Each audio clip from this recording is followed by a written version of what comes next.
It's one of my favorite phrases to say. FA Cup holders Leicester City begin their title defense today against Watford. Could we see a shock exit, or will Leicester continue a march towards a defense? I hope you'll join us. It's Leicester City versus Watford. It's a watch-along. Welcome to Leicester Fan TV. Are you ready for the show? Thanks to our sponsors, ADT Taxis, Everards, Pucka Pies, Pink Car Leasing, Leicester Riders, Hologram, The Fox's Arms, Peter's Pizzeria, Hope Against Cancer, and Newbie and Co-Estate Agents. We want your views, we want your comments, so join us live. 5, 4, 3, 2, 1.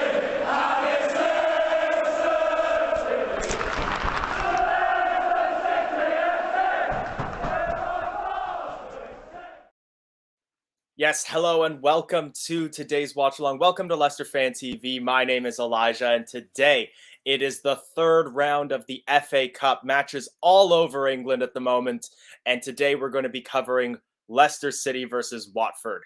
I'm going to invite my co-host on today, Jono, if you're ready. How are you doing? Excited, worried, everything. It's going to be hopefully to be a good game, not a slow boring game. I want the excitement of the FA Cup to be in with this game. Absolutely. Part of our pre-match warm-up that I want to go through is going to be some of the matches that have gone on elsewhere in England at the moment, because there have been some pretty impressive results that we were just talking about. But one of the first things that I want to discuss is the fact that the Foxes are back, but that doesn't mean all the Foxes are back. And it is a very skint lineup from Leicester City at the moment. It's very skint lineup. So to run you through the names on the Leicester team sheet today, Danny Ward gets his start in goal. A back four consisting of Daly Campbell, Vestergaard, Brunt from the youth team, and Mark Albrighton, captain, playing right back. Defensive midfield duo of Hamza Chowdhury and Yuri Tielemans. Forward from them, you find Harvey Barnes, James Maddison, and Ademola Lookman, providing service to a lone striker in the form of Ayoze Perez. Now, some positives to take from that, but obviously some concerns, especially around the defensive positions. People know my stance on him, but how do you feel about the idea of Mark Albrighton captain? I think it would have been a good opportunity to give Tielemans the captain role, because if he was thinking about leaving the club in the summer, maybe if we offered him the captain's role, maybe he could have been more of a reason to stay, giving him a chance to run the pitch. But Albrighton has loads of experience, so hopefully that would come in handy today. I feel like that's probably where Brendan Rodgers is coming from with that decision, is that he's choosing sort of like the old wise head who's been with the team for a long time, brings that experience, and he's Leicester through and through. If it weren't for the fact that we got him from Aston Villa, I feel like he's someone that we could call one of our own. Yeah, definitely. I think he's brilliant. He's been brilliant for the club. He scored our first European goal in the Champions League. He's been through everything with us. So I'm happy he's playing right back. We'll have to wait and see. Well, another player who's from Aston Villa is someone you've actually edited blue, is our centre-back Brunt. If you can look carefully, he's wearing an Aston Villa shirt. I think one of the best ways to show sort of how bare bones our lineup has had to be is you can tell the players that don't have official portraits still have portraits in other teams' shirts. Havante Daly Campbell's portrait on the Premier League site still shows him in last season's kit. As well, one thing we didn't do was go through the bench for today's lineup as well, which does definitely leave us without a lot of sort of prominent names should we find ourselves down a goal and needing some energy. Our bench consists of Schmeichel, Stolarczyk, Nelson, McAteer, Madiavadu, Baybrook, and Alves. So a lot of the Leicester youth team making their appearances on the team sheet, and very, very few first-team players. Yeah, it's because this is like the first team lineup. I think they've been in the midfield and Perez obviously are, experienced Leicester players. Lookman's been really impressive the last few games. Perez has been, last season played a lot of games. This season, not so many. But Vestergaard's been very poor. You've only seen Daly Campbell. He played quite decent in the game against Brighton in the FL Cup. But I'm happy Danny Ward has gotten a game. I've said all season I want him to start a game. But Brunt, for me, is the one who really, really needs to prove himself, because our defence has been, like I said, at best of times, even without Brunt and Vestergaard being our main centre-backs. Absolutely. You did touch on it a little bit, but I'm going to bring up LCFC Gray's comment here. So he's mentioning about Ayoze Perez, his opportunity to do something, sort of get a chance to sort of prove himself back to the Leicester City faithful after what might have been a few shaky performances. Do you think he's going to be feeling the pressure today, or do you think he's going to see today as an opportunity? Opportunity, like we saw it, if people who saw the Manchester United game against Wolves with Phil Jones, he came out, he looked pumped, he looked ready. He was the best player for Man U by a mile. Perez, I think Perez needs to do the same. He hasn't played a lot recently. Everyone's been saying hasn't been performing well because he's not been playing his usual position, because he's usually a striker, but he's been playing as a winger. So this is a chance for Perez to show, actually, I should be up there for striker top 11 with Vardy and Daka. But this is up for Perez to prove a point now. Like, he's given his position he likes in a game where he can stand out. So yeah, it's up to him now. You raise a really good point there. And when it comes to sort of like playing in a position where you're more comfortable, where you might be able to be more effective, do you think this could stack up to be something a little bit like a Joe Linton scenario where under Eddie Howe, he's sort of flourished into a new, more promising player when played in that sort of CAM position, could finally getting back into that striker role where he performed well at Newcastle serve Perez well? Well, we've seen from last few games, Madison's for us been the best player, one of the best players the past month or so. So he's got someone who can supply him. You've got two very fast wingers by the side of him to supply him as well. Unless we see an obvious thing of where they don't supply Perez, he's got no excuse, because we've got a lot of players. Tielemans is really good at, giving the ball up to the forward. So yeah, Perez has really got to show his worth today. One other place where I think we might have some strength, and we'll talk about the matchups that we're going to be seeing with the Watford lineup as well. But I feel rather confident about that center midfield position where we're still able to play Tielemans and Maddison, because not only have they both been on a pretty good run of form lately, Maddison especially, but they're also players who are dangerous from a distance when it comes to their shooting ability. Yeah, we've seen, Tielemans probably for me, he's got the goal of the season with that goal against Brentford. No one would have seen him shoot, and it went top right corner. No one expected it. He scored an absolute banger. Chowdhury will act like a defender for me. He's going to put in every ounce of energy into getting every tackle in. Whether we like him or not, he's going to put a tackle in. But to be honest, I really like I like the team selection. It's in terms of like the Chowdhury and Tielemans up, but because of we are limited. Everyone knows we've got people going to AFCON. We've got people who are injured, have COVID, and this is the best we've got. This is the chance for Campbell and for Brunt to prove themselves, and it's a good chance for them to show. Brendan, here's the chance for me to get into the first team squad. Absolutely. I'm going to pull up the Watford lineup now. Now, you might notice we don't have the graphic for it. We haven't been able to actually confirm what formation Watford intends to play as of yet. I'm going to give it one more check to see. I've got it. It's here. Got it. Yeah. Yep. So Batchman in goal, or Backman, his name is. Morris in left back. Sierra Alta and Cathcart in central defense, with Ngakia playing on the other fullback position.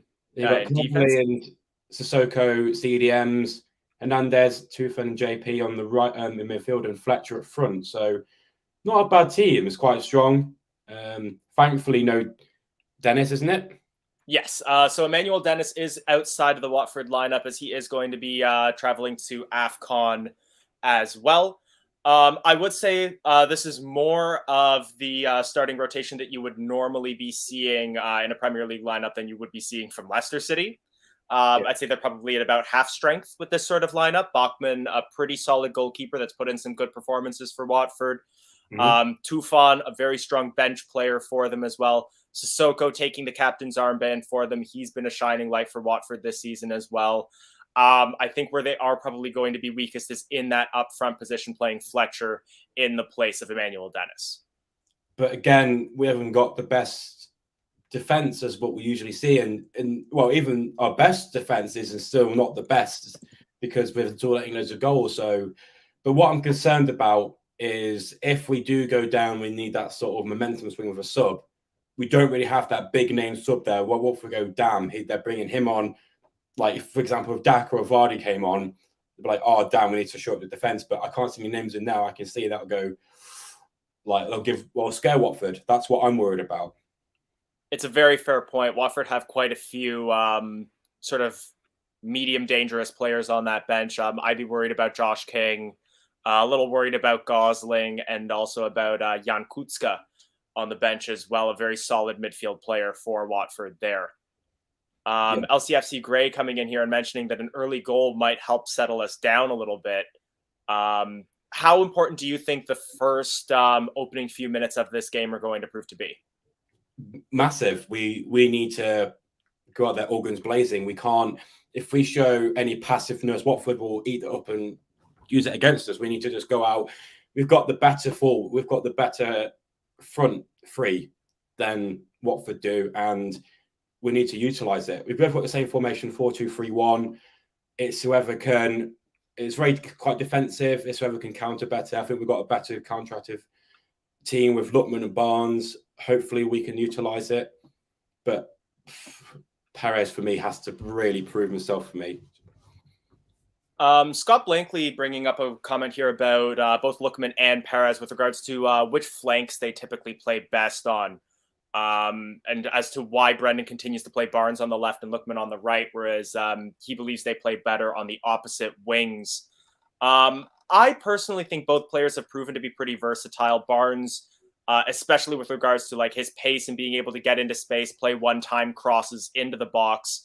Lookman, more so with his ability to dribble through defenses and be creative with the ball at his feet. Yeah. How do you think the service is going to be to Perez in that center?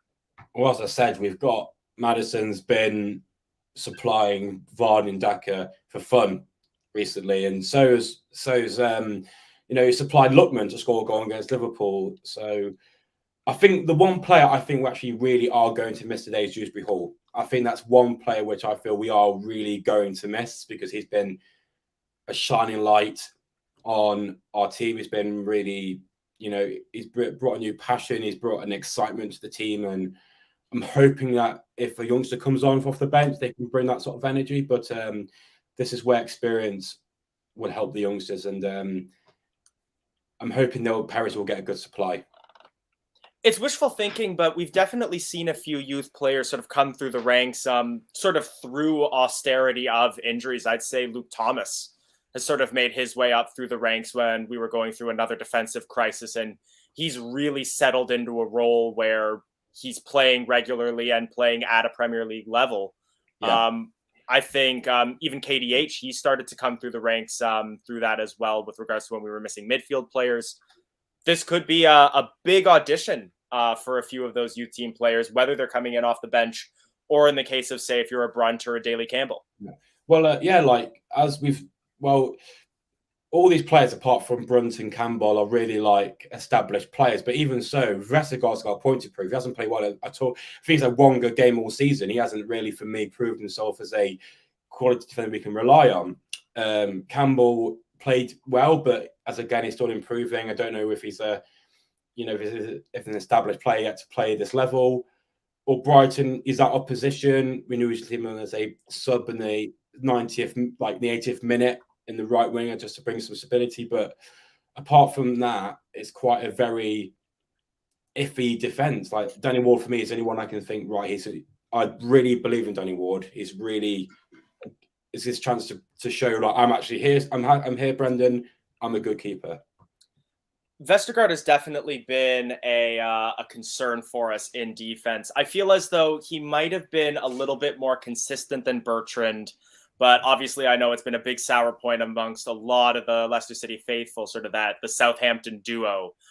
I was actually just discussing with a coworker of mine. He's a Manchester United fan, and I described Vestergaard by saying that he serves his purpose because if you put a phone pole in defense, the ball will still hit it once or twice. Yeah, it is. I watched a few YouTube channels, and they were doing like Premier League signings and like the January transfer window, and every single one of them said to sell Bertrand because he's come in and he's not settled. He doesn't offer anything. He's a liability when he comes on your feet.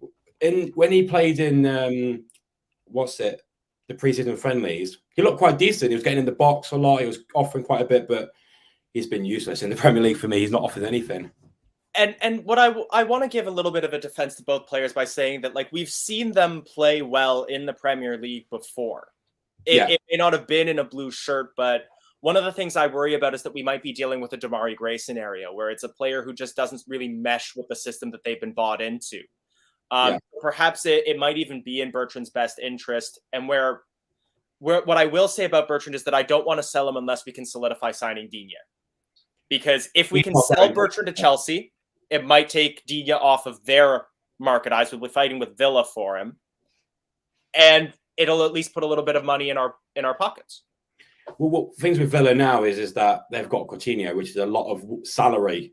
You know, I don't think Villa will be going for much more big signings of this transfer window. So it's to be a tough one for us to get a big player to buy. I think if we make any deals, it'd be loans.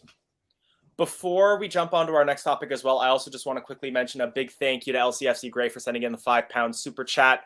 We all do this on a volunteer basis as commentators, so anything that you donate to us just goes right back into sort of paying the funds for equipment and for the stream service that we run. So thank you so much. Keep getting your thoughts in. I'm going to also add in the link. Kickoff will be in a few minutes, but if you do want to get any quick thoughts in, please feel free to jump on and share. We'll be joined by Michael as well for the commentary. What I'm going to bring up as sort of our next topic, I think that's the games. It is the other matches in the FA Cup, because we have had some big results around the horn today. And of course, being the third round, lots of matches being played. I don't know if in the UK you use the term from coast to coast, but I'm going to use that term. I'm going to pull up a few of the results that we have seen, including Mansfield Town 2, Middlesbrough 3, decided by a 95th minute own goal by the hosts. Yesterday, Swindon Town losing 4-1 to Manchester City, but from what I read, they put in a very spirited performance. League 2, Hartlepool sending home Blackpool 2-1. Bristol City currently 1-0 down to Fulham in extra time, and may actually prove to delay my ability to watch the Leicester City match, as this game is on television here in Canada, and they're showing Bristol at the moment.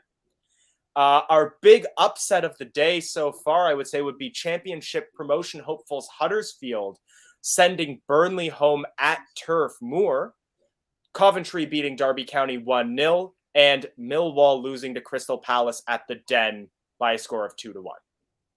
I think a lot of good performances. Huddersfield sitting home Burnley. Like when I was at uni, I went to university in Lincoln, and then I was there when Lincoln went on that mad run to play Arsenal in the quarterfinal or semi-final, I think. That sounds right. And they beat Burnley, and the city was just elate. And I know what it's like for Huddersfield are quite a big team. They've never been in the Premier League before, but it's nice when a smaller team beats a Premier League team. It's nice, and hopefully, we'll if we lose, we'll lose a Premier League team, which is not as bad. But I think the FA Cup is the best, one of the best competitions, because it brings the country together. The money goes around each club. It is brilliant. It's a brilliant competition. You see them with the best football ever in the FA Cup.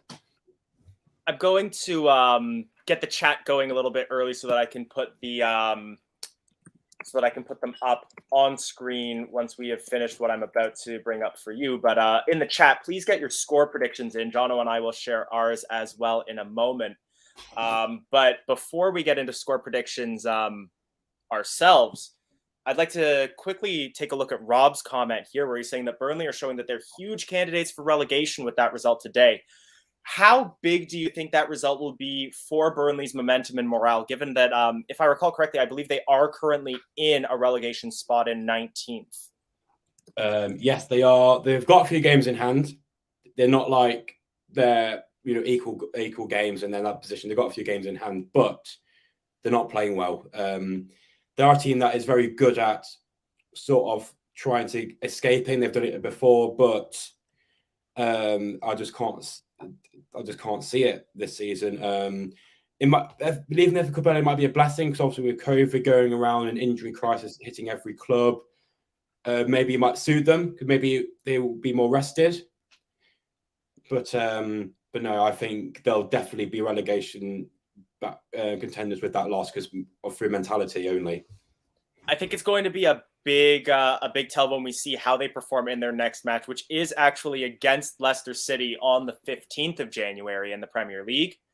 Because I think it's going to be a bit of a mixed bag for them. Obviously, it's going to be a big mentality hit, but at the same time, I think you hit the nail on the head there. It reduces their fixture congestion. It's more games that they don't have to play. They'll have the opportunity to come in rested on their they'll be able to come in more rested into their Premier League matches. Sorry, yeah. I got a little bit distracted there by my television, so they have just notified me that I will be able to watch. I will not be able to watch the Leicester City Watford match until Fulham versus Bristol has ended, but it should be ending in just a few minutes, so I might be a few minutes behind on the commentary. Well, I'm normally behind anyway, so if we're behind, guys, there's, we haven't got this game, we're behind. Just deal with it. Well, I was going to say they do always mention on the Sheffield United way when I watch their watch-alongs. Obviously, when we're dealing with live streaming and stream casting, there will be differences in your syncing of times. We'll give you timestamps as we go through the commentary itself. If we're ahead, please feel free to pause your televisions if you have the capability of doing so. And if we are ahead, you can always pause us until we get synced up as well. Bristol versus Fulham, I'm hoping will wrap up soon, as Fulham did score a goal in the extra time period, and there are 4 minutes left plus injury time in that match. Let's get into score predictions at this moment. So I'm going to pull up a few of the predictions that we're seeing from chat. If you're watching us on Facebook, I believe there's a link you need to click just to give us the permissions to have your name accessible. Otherwise, you are going to come up on Facebook user, and unfortunately, I won't be able to mention you by name just because I can't see it on StreamYard. However, we've got a 2-1 prediction there. We've got a 2-1 coming in from Fee. Scott with a 3-2 Leicester. Another Facebook user with a 3-1. Sagmaster with a 3-1. And Gray coming in with a 2-1. So everybody's feeling optimistic that it will be a result in Leicester's favor. But one place where I will agree with... Oh, perfect. So then in that case, I'm just going to throw in my prediction quickly without any of the extra faff. I'm just going to say I think it'll be a 3-2. I think it'll be a high-scoring affair with a lot of goals scored. Yeah, I think it'll be 3-1, 3-2 to a team. I'm going to say hopefully Leicester, but we'll see. But Charlie's put in a big tackle already. It's Leicester City throw in our half with Brighton. We're just trying to get up the field, not messing around. We're just playing long passes. It's not working. It's now Leicester throwing Watford's half. But doesn't seem very slow. Seems quite quick. Doesn't seem like a very passive game like we usually do. Pass around the halfway line. Tim Hill coming in with a very specific prediction, but I always love to see a specific prediction come true. He's saying 2-1 Leicester, but we'll go behind first in the 19th from a corner. Well, hopefully... I did mention... Sorry, go ahead. Well, against Liverpool, Brendan decided not to do zonal marking, and we easily defended more than 7 corners. So, it was a tactical change which hopefully is brought into this game. And we've got a massive defender in Vestergaard, which can hopefully prevent them from scoring headers. we'll see. I did mention to you before as well when it comes to specific predictions. So if you followed us last season, you'll remember that Tom and Locks, our Watchalong hosts that season, used to do what we would call the Baldy Locks bet, which was where Locks would cut his hair if something very specific happened in the game. I don't have that luxury to offer, but I like to offer up what I call a little financial Baldy Locks, which is where I will buy a very expensive kit because they're very tough to get here to Canada with the shipping and currency conversions. But what I'm going to throw in is because my man is captain today, Mark Albrighton scores at any point in the match, I will order a Mark Albrighton shirt. I believe the pink kit is the only one they still have in my size, so it will be that one. Oh, let's run the counter-attack, Albrighton in the middle, and it's deflected. But if immediately after I said that Mark Albrighton scored, then I'm going to have to make more predictions. Well, pushing on Watford's box, though. Albrighton crossing the middle, and it's... If I get the players wrong, I'm sorry. I'm watching on the stream. It's heavily pixelated. I can just see sort of silhouettes, so bear with me. But Leicester City have drawn a free kick outside the box. That's promising. With cleverly fouling. I think it's Maddison. I was going to ask if you think it's going to be Maddison or Tielemans to take. No, Lookman was fouled. But Maddison looks like he's going to take. An interesting thing, though, Chadwick looks like he's sitting back in the back four. I don't know if that was just for a few moments, but Michael has finally joined us. Michael, if you're ready, I'll add you in. How's it going, Michael? Morning. I was having some issues and I had to get some coffee. No problem. No. So we were just mentioning, I don't have the game yet because our broadcasters decided that we would rather watch Bristol versus Fulham. But as soon as I have the game on, I'll start my commentary up. Right on. Where are you at, John? Are you watching the free kick? Madison throwing the whistle. Madison hits the wall. Tielemans takes a shot, deflected. Back post, headers down. Oh, keeper saves. Woo. I'll tell you what, though, we mentioned that the first few minutes that we're going to be seeing in this game are going to be very important. And it sounds like we are being good pressing. We're putting pressure on them. We're not sitting back. Well, we can't sit back. We have to take it to this team. I mean, it looks like a Watford B team. Watford is a B team anyway, but I'm of the mindset that if we have Maddison, Tielemans, and Lookman on the field at the same time, we don't defend well anyway. So it really doesn't matter who we have back there on the back line. We don't defend well, whoever it is. So as long as we have Maddison, Tielemans, and Lookman going forward, I think we have a good shot at scoring a couple goals. And left on the counter attack, Lookman's going to shoot. Oh, it's gone up for a corner. It's a Leicester City again, though. Great by Perez to take the defenders off of Lookman. Both of these guys were in behind. It was a great ball from Albrighton.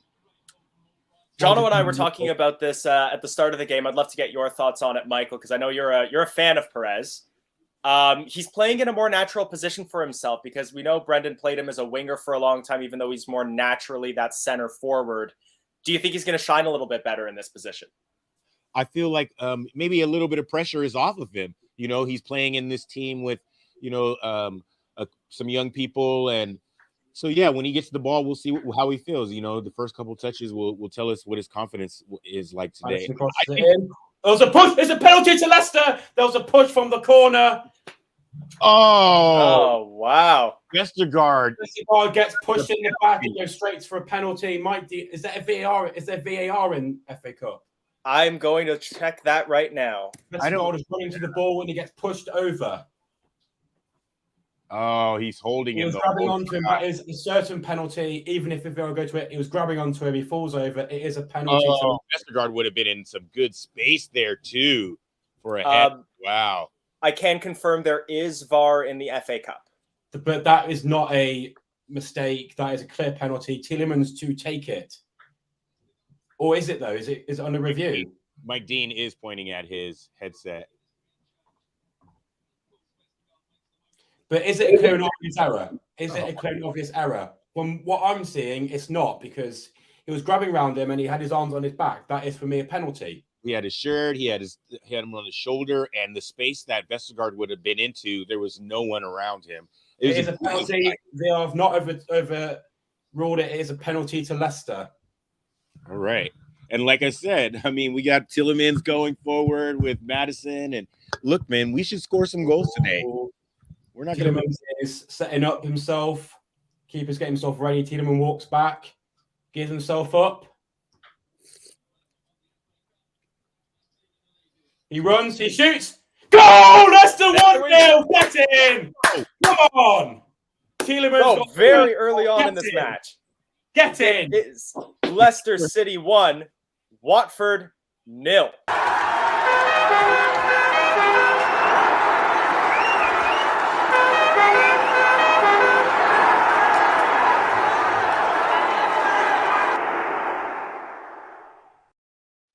That is the dream start we wanted.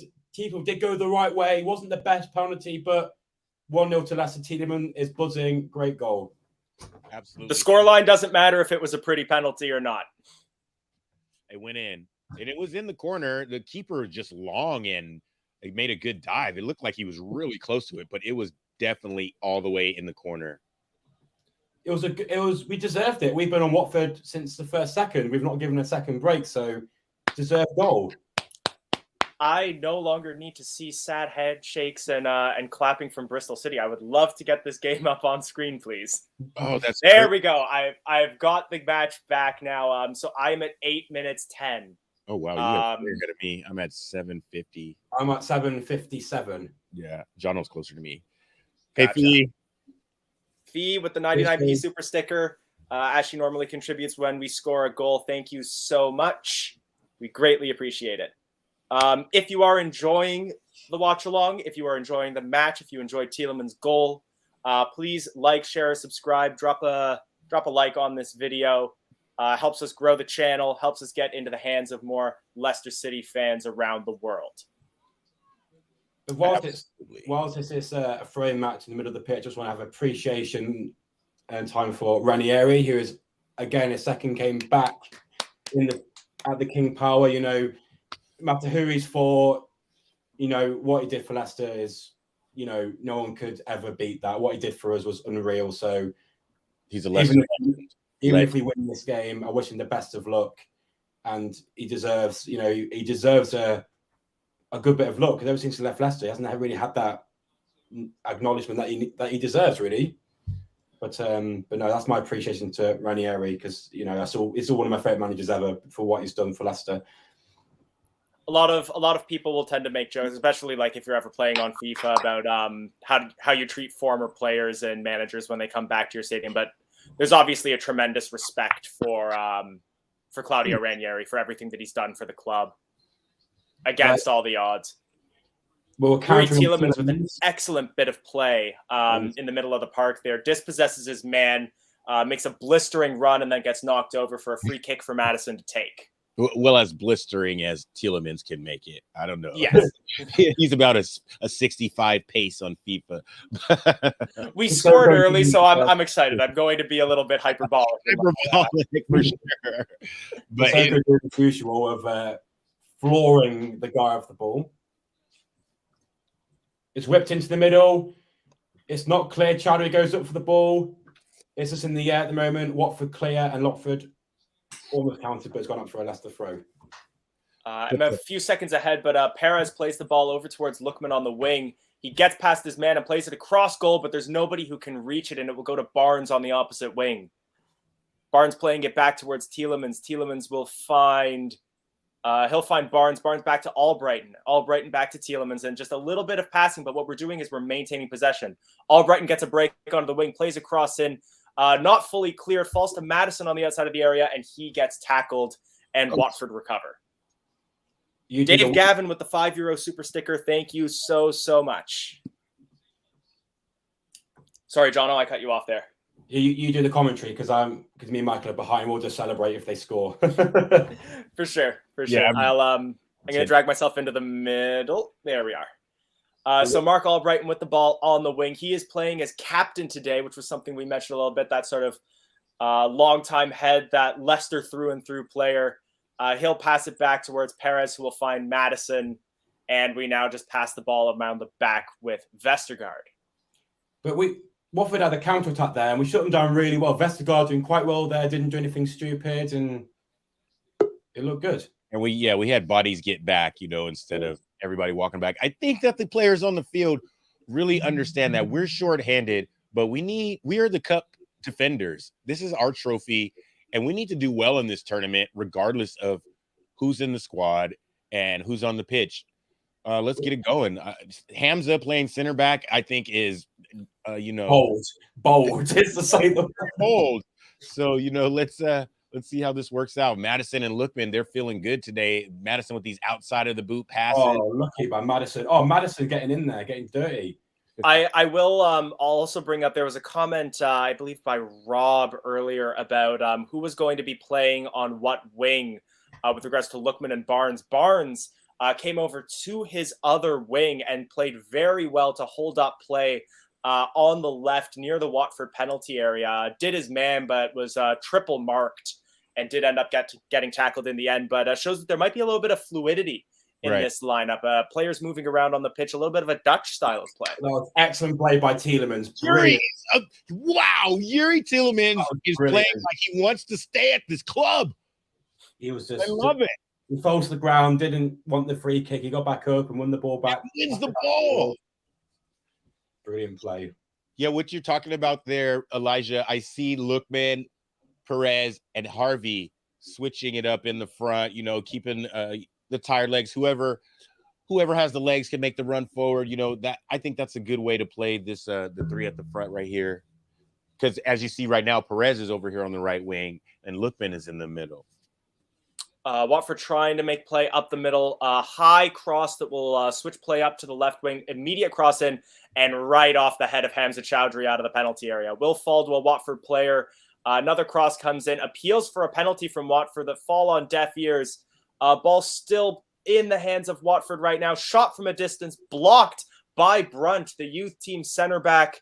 Sissoko, I believe, that is very slow to come to his feet. Another cross comes across goal, but that will go over everybody's head. But some high intensity going on here near the Watford penalty area. That ball will finally go out of play off of Vontae Daly-Campbell.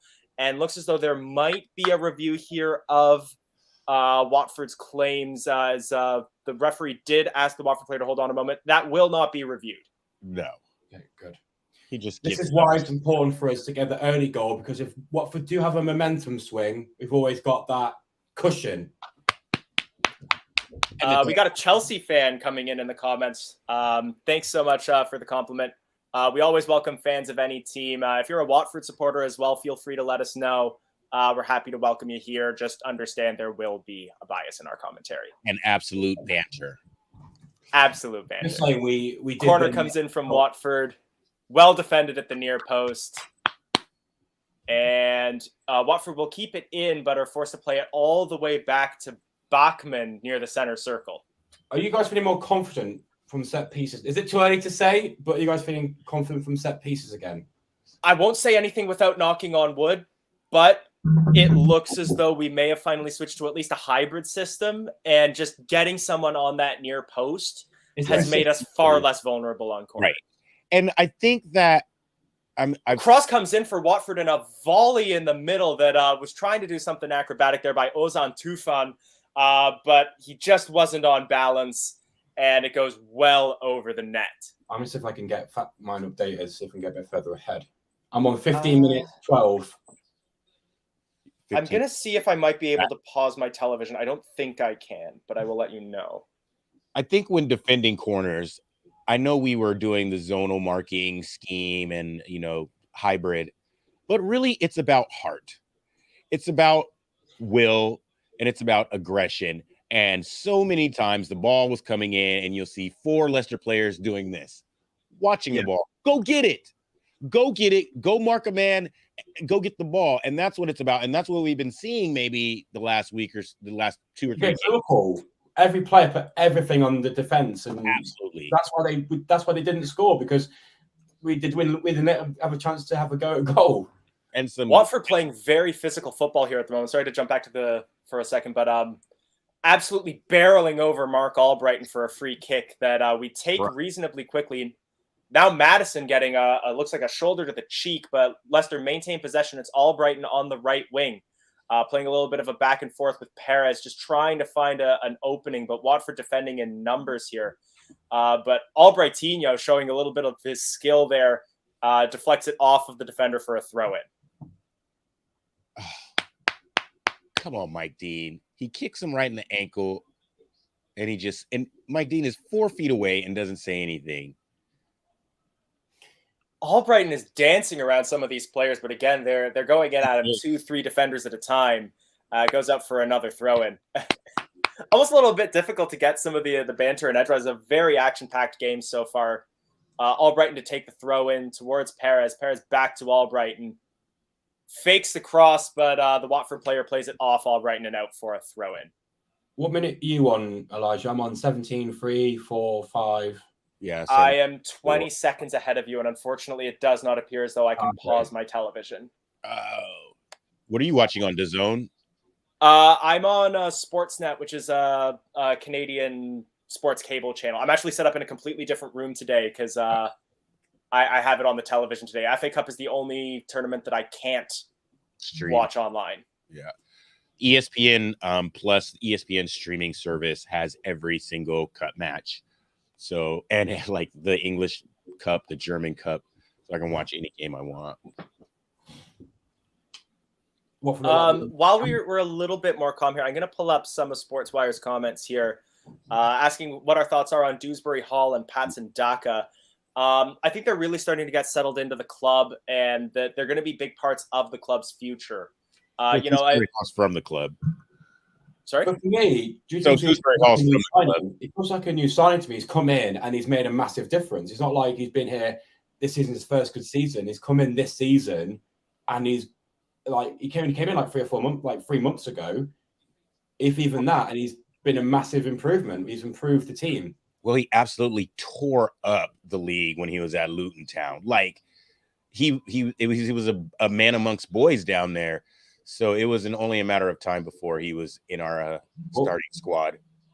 Yeah, just to be very clear on Dewsbury Hall there, I did mean that like he's been settling into the first team. Watford with a counterattack here. Vestergaard is dispossessed. Hamza Chowdhury charges down and clears that out for a Watford corner, giving them not a moment's respite. This is what we wanted to see from a Leicester player, just not giving up. This is what you want. And credit where it's due to Yannick Vestergaard. He's not a fast player, but when he gets dispossessed, you can see him charging. He is putting in the effort. I just don't know that he has that pace necessary to catch up with a player. He's just there he's a pillar. He's just there just to block stuff. He's huge. I hate to rag on players, especially Leicester ones, but yeah, it definitely his size is one of the biggest advantages that he offers to us. Watford trying 2 consecutive crosses into the penalty area and a shot from distance from Sissoko. None of the 3 pay off. 2 crosses cleared out. Shot goes well over the net. Vestergaard. He is I want absolutely. to comment on, is it Brunt? But I haven't seen anything of him. I've not seen anything. I'm not saying he's not done anything, but I've not seen him do anything either. He's made a couple of tackles, but I feel as though they might be trying to have Chowdhury play in that sort of recessed CDM role to sort of alleviate the pressure on Brunt. And Brunt, it's going to sound very harsh the way that I'm going to say this, but I don't mean it as harshly as it sounds. He might be in there just to ensure that we have 11 on the pitch. Yeah. I think he's just there to float around, and he'll fill in positions there. He can mark players, and he can just float around. I think Chowdhury's doing that centre-back role.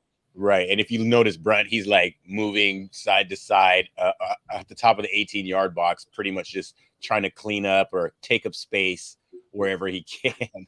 They don't even give him the ball. Kasim, just with regards to your comment, it's a very long one, so I'm not going to put it up on screen. If we could, we would love to put a timer up on our screen, but unfortunately, it's not something we have the capability to do on StreamYard. We are around the 21-minute mark. Leicester City breaking into the penalty area here. Oh, it's a shot across the face of goal there by Barnes, but it just can't trickle in at the opposite post. And we can't catch the ball before it rolls out for a goal kick. But excellent play. I think that was even off a throw in there by Harvey Barnes to get clear of his man, but he just can't get the shot off there. It was out of nothing. Yeah, it was under pressure. It was a Tielemans penalty in the first 10 Yes. minutes. Yes, Tielemans' penalty, well taken clear of the hands of Bachmann, who did dive the right way. Watford now on the break again on the left wing. Tielemans charging down and just puts enough pressure on there that it's a poor pass that'll be intercepted by Chowdhury, and Mark Albrighton will clear. I think these are the type of games that Brendan Soko Rodgers coming forward here. Gets past one man, but does not get past. Was that Daley Campbell, actually, who made that tackle there? But some good defending there. He gets past Vestergaard, but gets tackled by the second man. And again, Leicester City will clear. You scare me. When you say Watford and you go quiet, I'm scared. right? Jumping back to where we were talking about the heart there, I think you're going to see this in a couple seconds. Jose Perez with a flying kick just to stop it from being a Watford throw-in. And that ball will trickle back towards Bachmann. Yeah, it seems like it's the same mentality. Don't let anything go for free. If we lose the ball, we're not going to lose it. We're not going to make it go out for free, are we? I like that mentality. Oh, Io with the heart. I think me and Michael are in exactly the same time. Yeah, we are. I was gonna say, honestly, if you'd like, if you two want to take over commentary, I can sort of be your side analyst and around the horn guy. No, you do the commentary. We'll do the analysis. Analysis. Word. But back again. I don't like that. Ball with Chowdhury now, moving forward at least a little bit. Albrighton having a quick back and forth. Ball with Perez. He goes into the middle, finds Lookman. Big first touch, but he maintains possession, and it is poked out for a corner kick to Leicester, to much protestation from Sierralta. How, Jono, what's the mood like in the UK? And I know you live in Tyneside, but how's the mood amongst the Leicester faithful for this cup and this match? I didn't hear any of the comments or match. Everyone's like, we know the amount of sort of injuries we have. It's not like we know like we can go and absolutely you can't go into it like all guns blazing because we've got injuries and COVID has taken over. But when we want a good cup run, we're going to go out in the first round, especially the first round, because it'll be a bit iffy because we've already had a bad season. Want something to look forward to, right? So I think I'm optimistic. We're optimistic, but I feel it's like we want a good cup run, at least quarterfinals. Right. It wasn't a super pressing piece of commentary, but as for what happened in the game there, corner comes in, and Yannick Vestergaard shows why we signed him, jumps about 1.5 feet taller than any Watford defender and meets the ball with his head, but unfortunately fires it over the goal. I mean, break right now for Leicester City. Ball falls to Madison. He chips Bachmann, and it is 2-0 to Leicester City. Get in! Come on! A beautifully played through ball. 3 passes that were played to perfection. Let's just watch it first. Let's just absolutely magic. Charlie clears the ball from behind, or Brighton's running on the right. Or Brighton with the early ball into Lookman. Great. That is a brilliant goal. That is an exceptional goal. Fabulous play all around. And it is now. Is it going to review for offside though? Madison might be offside, man. No. They just showed a review on my screen. He's a foot onside. Brilliant. Play the clip.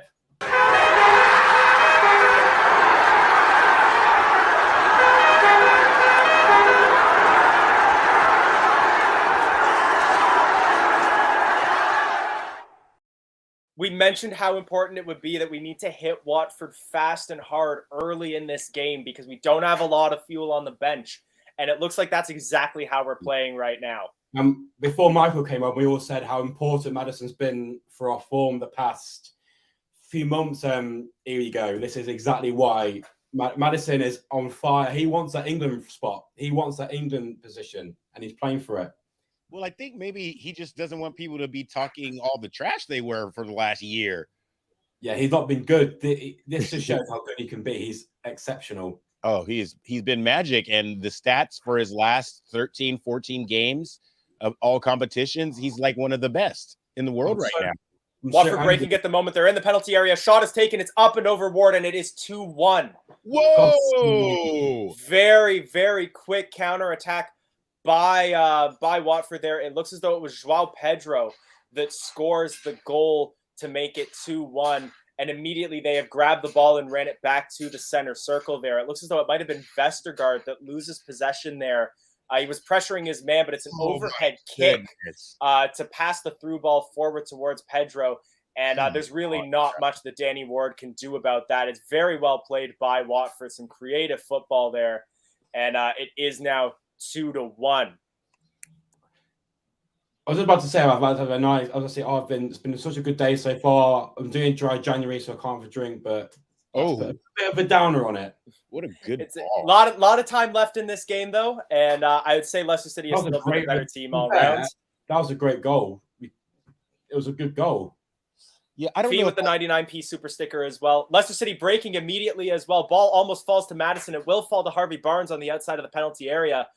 He dances around the outside, passes the ball backwards towards, I think that was even towards Hurst. And offside, I think it is called against Lookman. Oh, this is going to make the game much more nerve-wracking than it needs to be. Fee with the 99p super sticker. Thank you so much for that. And yeah, just a couple comments here on different players. Madison becoming the player we knew he was. Lookman looking worthy of a contract, and Vestergaard is dreadful. Michael said from the beginning, this isn't a game where we're hoping to defend. We just need to score more goals than they do. That's been our score. Mark Albright with a through ball that nearly falls towards Ademola Lookman after absolutely chugging down the right field side, giving every inch of pace that he had. Looks as though Lookman would have been offside anyways. This is now an open game, right. That goal. I have this big grin on my face because I'm watching Ranieri barking orders to the crowd and then just or to his players. It just gives me chills. Miss that guy. Just for a bit of contrast to that yelling you were just talking about, they just showed Brendan Rodgers and he is just silently taking some notes on his on a little spiral bound notepad. Yeah, this is the type of game that he loves. He loves to work with the young players. He loves to try to go against all odds with the young players, show what he can do as a coach. This is the type of match that he lives for, I think. Ademola Lookman even inching back a little bit to try to pressure Backman on a back pass. Again, just showing the fact that we're making those little differences to show more heart and more pressure in this match, especially for some of the more lackluster performances we'd seen earlier in the season. My only concern is that if we bring on if we don't, do you think the subs will be able to have an impact? Because they're not big name players. The only player that we know of is Schmeichel, but there's he's a big player and he's not going to do anything outfield, is he? 92nd minute Schmeichel header to make it 3-1. Well, people were saying 3-1, wasn't it? So we're still on that. Well, people saying 3-2, 3-1, so we're still on that. Don't worry. Madison trying to dance around players, and again, it takes 2-3 players to knock a Leicester City player off the ball here. Some very determined dribbling here. Ball now with Albrighton on the right wing, passing back and forth with Chowdhury, and we're forced to go back to the center backs. And yeah, just seeing the formation that we're playing in right now looks a lot more like Chowdhury is actually playing in the center back position, right, and Hurst is playing a CDM role with Tielemans on the left. But Tielemans again, look like George Hurst, doesn't he? Sorry? He does look like George Hurst from far away, doesn't he? You said Hurst. Oh, yes, sorry. Brunt. Is it Brunt or Burnt? It is Brunt. It is Brunt. Yeah, he's playing like a double CDM pivot role with Tielemans in front of Chowdhury and Vestergaard. I'm going to drop myself out and go to the toilet back in a second. Yep, no problem. Backman doing his best Kasper Schmeichel impression, passing the ball to one of the fans in the stands. Throw into Leicester City now. Mark Albrighton with the ball. And we're forced to turn around. Yuri Tielemans, though, refusing to pass it all the way back towards the defenders. Turns and falls as he makes the pass towards Brunt, and we're on the attack again. Tielemans passes it to Albrighton. He's got acres of space. High ball that's looking for Barnes and just can't find him, but the rebound will fall to Lookman. He has his back to goal. He'll pass it out towards Daley Campbell. I can't make him out, unfortunately. Watford will win the ball and now look to counter. Through ball on the right wing. Vestergaard looks to pressure. Vestergaard does successfully pressure, and that is out for a Watford throw-in. Getting that second goal, we kind of let off the gas a little bit. We need to get back to knowing that we're better than these guys. There was an intensity to that first 10 minutes, but at the same time, I might be able to understand if we might be looking to just save some of that gas tank because we don't really have those resources available in right on the bench. So have the guys that are on the pitch all had a full week of training or no? That's a very good question. I don't think there's any like recent recoveries on the pitch because again, like Brendan was saying, that anyone that was injured in December was not available yet. Right. So I'd imagine all these players would have been in training. Is Castagna on the bench because he had a little? He is not. No. Okay. None of the first team players are in the squad apart from Schmeichel. Wow. Yeah, benches youth players and Schmeichel, and that's it. We were even mentioning earlier that this seems like the surest sign to me that Benkovic is on his way out of the team, because if he couldn't make it on the bench in this team, yeah, then he clearly is not going to make it into any team managed by Brendan Rodgers. If Chowdhury is now a centre back, then no chance that Benkovic is going to be a future player at Leicester. Yeah, Vestergaard's playing too. Like, absolutely no Benko. Well, Vestergaard now with the ball in defense and just passing it back and forth with Chowdhury. There is that, as Tom used to call it, that tippy-tappy passing from the back. But what I'd say is it's not as much as we typically see. That it is at least like, it looks more like patient build-up play, looking for an opportunity to play it through. We don't just pass it back and forth until somebody gets tackled. We're getting a bit sloppy now. Come on. We're getting pressed on now. We need to settle down, play in the field, and get a counter. We can't play and pass it around the back. Right. We need to get the ball to Tielemans' feet in the middle of the pitch, and we can't. You are going to love what you're about to see here, but Hamza Chowdhury with a back heel tackle to stop a through ball from Watford there. Oh, that's a specialty. Where he does like a little splits. Like, shit, that's a specialty. Who lost the ball in the first place? Let's have a look. Is it Vestergaard? Harvey Barnes breaking on the right wing, gets tackled, but wins the throw in. Very nice. It's a classy tackle there by Chowdhury. He's really, really putting his heart into this game. He's absolutely aware of his body and where the ball is. What a great play. Madison, I saw Madison do a little like squat there, and I'm thinking, is Madison getting in? Is Madison injured? He seems okay on my screen at the moment, at least. We'll have to wait and see. I just saw something I didn't like. In terms of, I'm almost on the Chowdhury bit now. I'm miles behind you guys. I'm on 33.50. Oh my gosh, I'm a minute ahead of you. Mark Albright with the ball with acres of space in front of him. Plays the ball forward, high cross coming in, but he overcooks it, and that is out for a goal kick. LCFC Gray Perez is up playing as the lone striker up front for us in this match. I'm on 34.15 now. Oh, wow. How are you getting so far behind? I'm at 35, 10, 11, 12. Yeah. I can't. Again, just unfortunately, I don't have any pause function on my TV.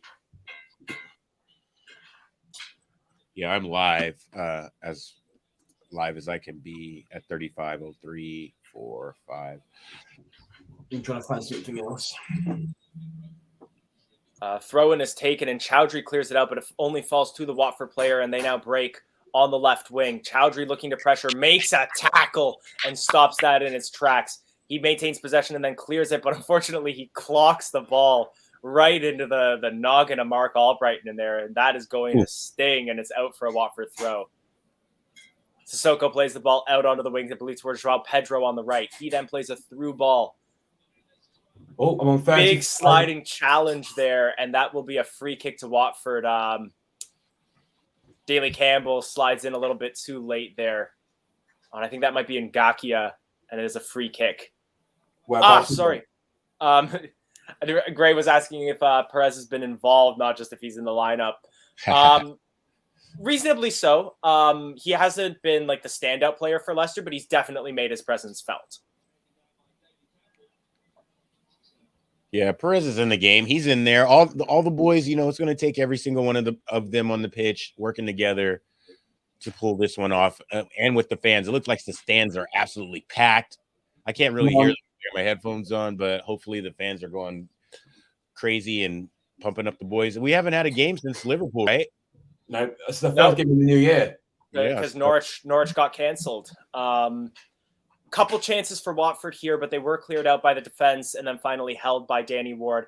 Mark Albrighton hoofs the ball upfield, looking for Daley Campbell, but he won't find him, unfortunately. And now Watford again look to counter.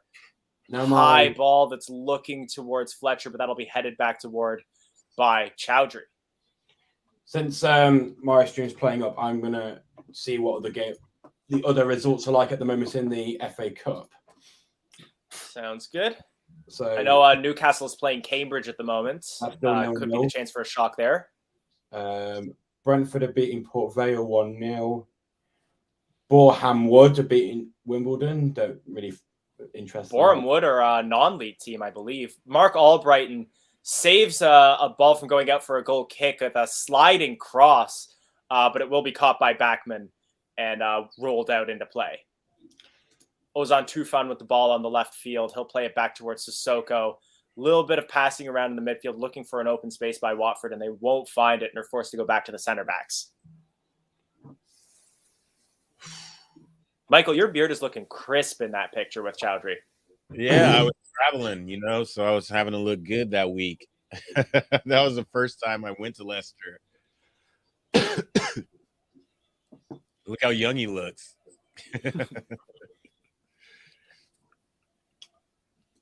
All right, let's see if this works again. Throw into Watford in a dangerous area. Throw-in is taken. A little bit of bouncing around in the right corner. Cross comes in towards the penalty area and will not find anybody and is cleared by Mark Albrighton. Well, hey. And it ends up being a chase down between Ademola Lookman and Bachmann. And Lookman nearly wins it, but Bachmann is forced to clear the ball off of Ademola Lookman for a throw-in. And I'll tell you what, from a distance, our shirts are looking nice with the defending champions badge, that silver FA Cup square on the sleeve. Is that just for teams who've won it? It's silver for the defending champion, and then if you've won it, even though it'll be a red patch, I'm grabbing the Watford shirt, you'll have a little flag on the corner over there where it'll say like 1, 2, 3, what have you. Oh, we've not. So I only have last season, so we hadn't won an FA Cup yet, so ours didn't have the little flag on it. A lovely ball crossed into the penalty area by Mark Albrighton there again. He is putting a shift in this match, but it just doesn't find Ayoze Perez in the penalty area as a big run from the Watford center back gets in there and clears it before it can fall to his feet. I'm on 39 minutes. I'm at 39:57. Yuri Tielemans gets absolutely manhandled and no free kick given there. Hands all over Tielemans' neck and head and nothing given. And now Watford look to break. Ball with Tufan. He plays it up onto the wing towards Pedro. It's Daley Campbell chasing him down. If I hadn't mentioned it before, Daley Campbell goes into the book. That's another sliding challenge, and I'm a little concerned here because that was clumsy by Daley Campbell, and he's on a yellow already. Pedro making the most of it, and the Watford players are swarming, saying that this should be the end of the game for Daley Campbell. It looks like he's just getting a warning. Basically, you do that again and you're off. Well, I mean, Mike Dean, just him and the assistant on the far side of the field, just let Yuri Tielemans get rugby shoved and didn't say anything. The assistant referee was standing right next to it. So obviously Mike Dean is going to let this one go as well. He can't there has to be some consistency. I will say that if he hadn't already been booked, he would have been booked for that because that was clumsy by Daley Campbell. Maybe he's learned all this tackling from Hamza. From Hamza, yeah. I love it. I mean, it's a clumsy tackle, but it's just he gets his cleat stuck in a divot and he kind of falls over. Still a lot of appeals ongoing. Madison now getting involved in the discussion with the Watford players. Mike Dean's done with it. He's done with this conversation. I'll tell you what, you were mentioning that thing about the divot there. It looks like the linesman is currently bent over inspecting the field. Yeah, I mean, he took a big chunk out of it. He got his toe stuck, and he kind of just falls over into the man. And I know it looks. Yeah, it looks as though that. Oh yeah, so it wasn't a. Sorry, it was not the linesman looking at the field. It was a medical. It was a team doctor for Watford spraying on physio with the magic spray. They wear the same coats. And all you can see is his back. Wow. That is how you do an ACL, though. That looks bad. It was. I'll be honest. If we were Watford Fan TV, I feel like we would all be shouting for him to be sent off. Of course we would, but this is LCFC Fan TV. So he's not deserved to go off. He's done nothing wrong. What he's doing. Mike it was a dive, clearly. But no, but is it good? Look to be sent. Is it going to review or? It is not, because I don't think you can review a yellow card anyways. And Mike Dean is just not having any conversation from the Watford players. He's just done with it. Cross comes in from the free kick, and it will only fall to a Leicester player, but it's not a confident clearance. It will fall back towards Watford. Ball being juggled around the outside the penalty area. And it is won by Leicester. Yuri Tielemans now with the ball, just punts it upfield to get it clear. And Jose Perez now chasing down the ensuing clearance, but he won't get there before Bachmann. We need half time, I think, just to regain ourselves, because this is quite risky at the moment with the red card and thing. We're quite nervy. Go in half time and we settle, listen to Brandon, and then we'll be fine. Absolutely. I was going to say, like, for the neutrals, that foul by Daley Campbell is a yellow card. I don't know if it would be a second yellow card, because it's definitely not a sending off offense. Sportswire, yes. So you can, if I understand the rules correctly, you can review a play if it would be a straight red. But because this wouldn't be a straight red either way, it would be a yellow card at worst. It can't be reviewed, because you can't review for a booking. The magical all-in-one countertop kitchen robot. Movie saves. Ball played by Albrighton to the magical countertop robot. Leicester City looking to break forward. A through ball that looks as though it could. Oh, it just doesn't find Lookman ahead of Bachmann, but Bachmann forced to come very far forward to collect that. I was trying to load up our stream on YouTube so I could read some of the comments. Of course, I get an advertisement for the countertop robot. Well, at least we know where to get kitchen stuff now. Yeah, I do look at stuff a lot. Advertisers, you now know what Michael's in the market for. I cook on the weekends at a restaurant, and I cook a lot. An Arsenal fan saying that it should have been a red for Daley Campbell. Stop. Of course, Arsenal fans would say that. Yeah, stop. And like, this is my stance on it. What I think would say, the attacker was getting past him and he brought him down. We would be screaming for it, but at the same time, we will take what we can get. We need some luck, okay? We need luck. We've had an awful season. We'll take what we can get. Free kick to Watford, but it was in their defensive area. They play it all the way back to Bachmann. 2 minutes at a time that we are already 20 seconds into. Watford passing the ball around, just looking for an opening at the moment, but they're not finding one. Perez just can't chase down a loose ball in the center circle. And again, Watford forced to play it out from the center backs. Ball on the left wing right now. Looking for a crossing opportunity. Will not find anything past Yuri Tielemans there. Lovely block. But it will fall towards Sissoko, who slips but still makes his pass. I believe towards Tufan on the wing. He'll play it forward. It's with their number 8. I don't know off the top of my head who that is, unfortunately, because I don't have the squad list in front of me. Ball is forced to be played all the way back to the center backs for Watford. They go again up the right wing now. They're hunting down Daley Campbell. They're using that right hand side because they know that he's made those tackles. He's on a yellow card. He's not been confident. So Looks as though we might be making, again, a little bit of a fluid formation here. Harvey Barnes moving back into a more winger position and taking over some of those defensive responsibilities. Daley Campbell gets turned by his man. They're breaking into the penalty area. Shot comes in from Joao Pedro. It's blocked. And the rebound is shot again, but it is well held by Danny Ward in front of a fallen Watford player. I apologize, because this is exactly what happened to me in the Liverpool match. But yeah, it was a dangerous bit of play by Watford there, and they'll feel hard done by that they didn't score, but Leicester City managed to defend it successfully. From the goal kick. Yeah. Is that halftime? Halftime has been called, and at halftime, it is Leicester City 2, Watford 1. Lots of action in that first half. Yeah. I'll also give you a quick update around the horn for your halftime scores. So with a few games still in injury time, Newcastle, Cambridge 0-0 at St. James's Park. Peterborough 1, Bristol Rovers 0. I believe that would be at the New York Stadium. No, that's Rotherham's. I don't remember the name of Peterborough's home stadium. Sorry? ABAC Stadium. Thank you. Barnsley 2-0 up against Barrow. Barrow have had a player sent off. West Brom 0-0 against Brighton at the Hawthorns. Thank you.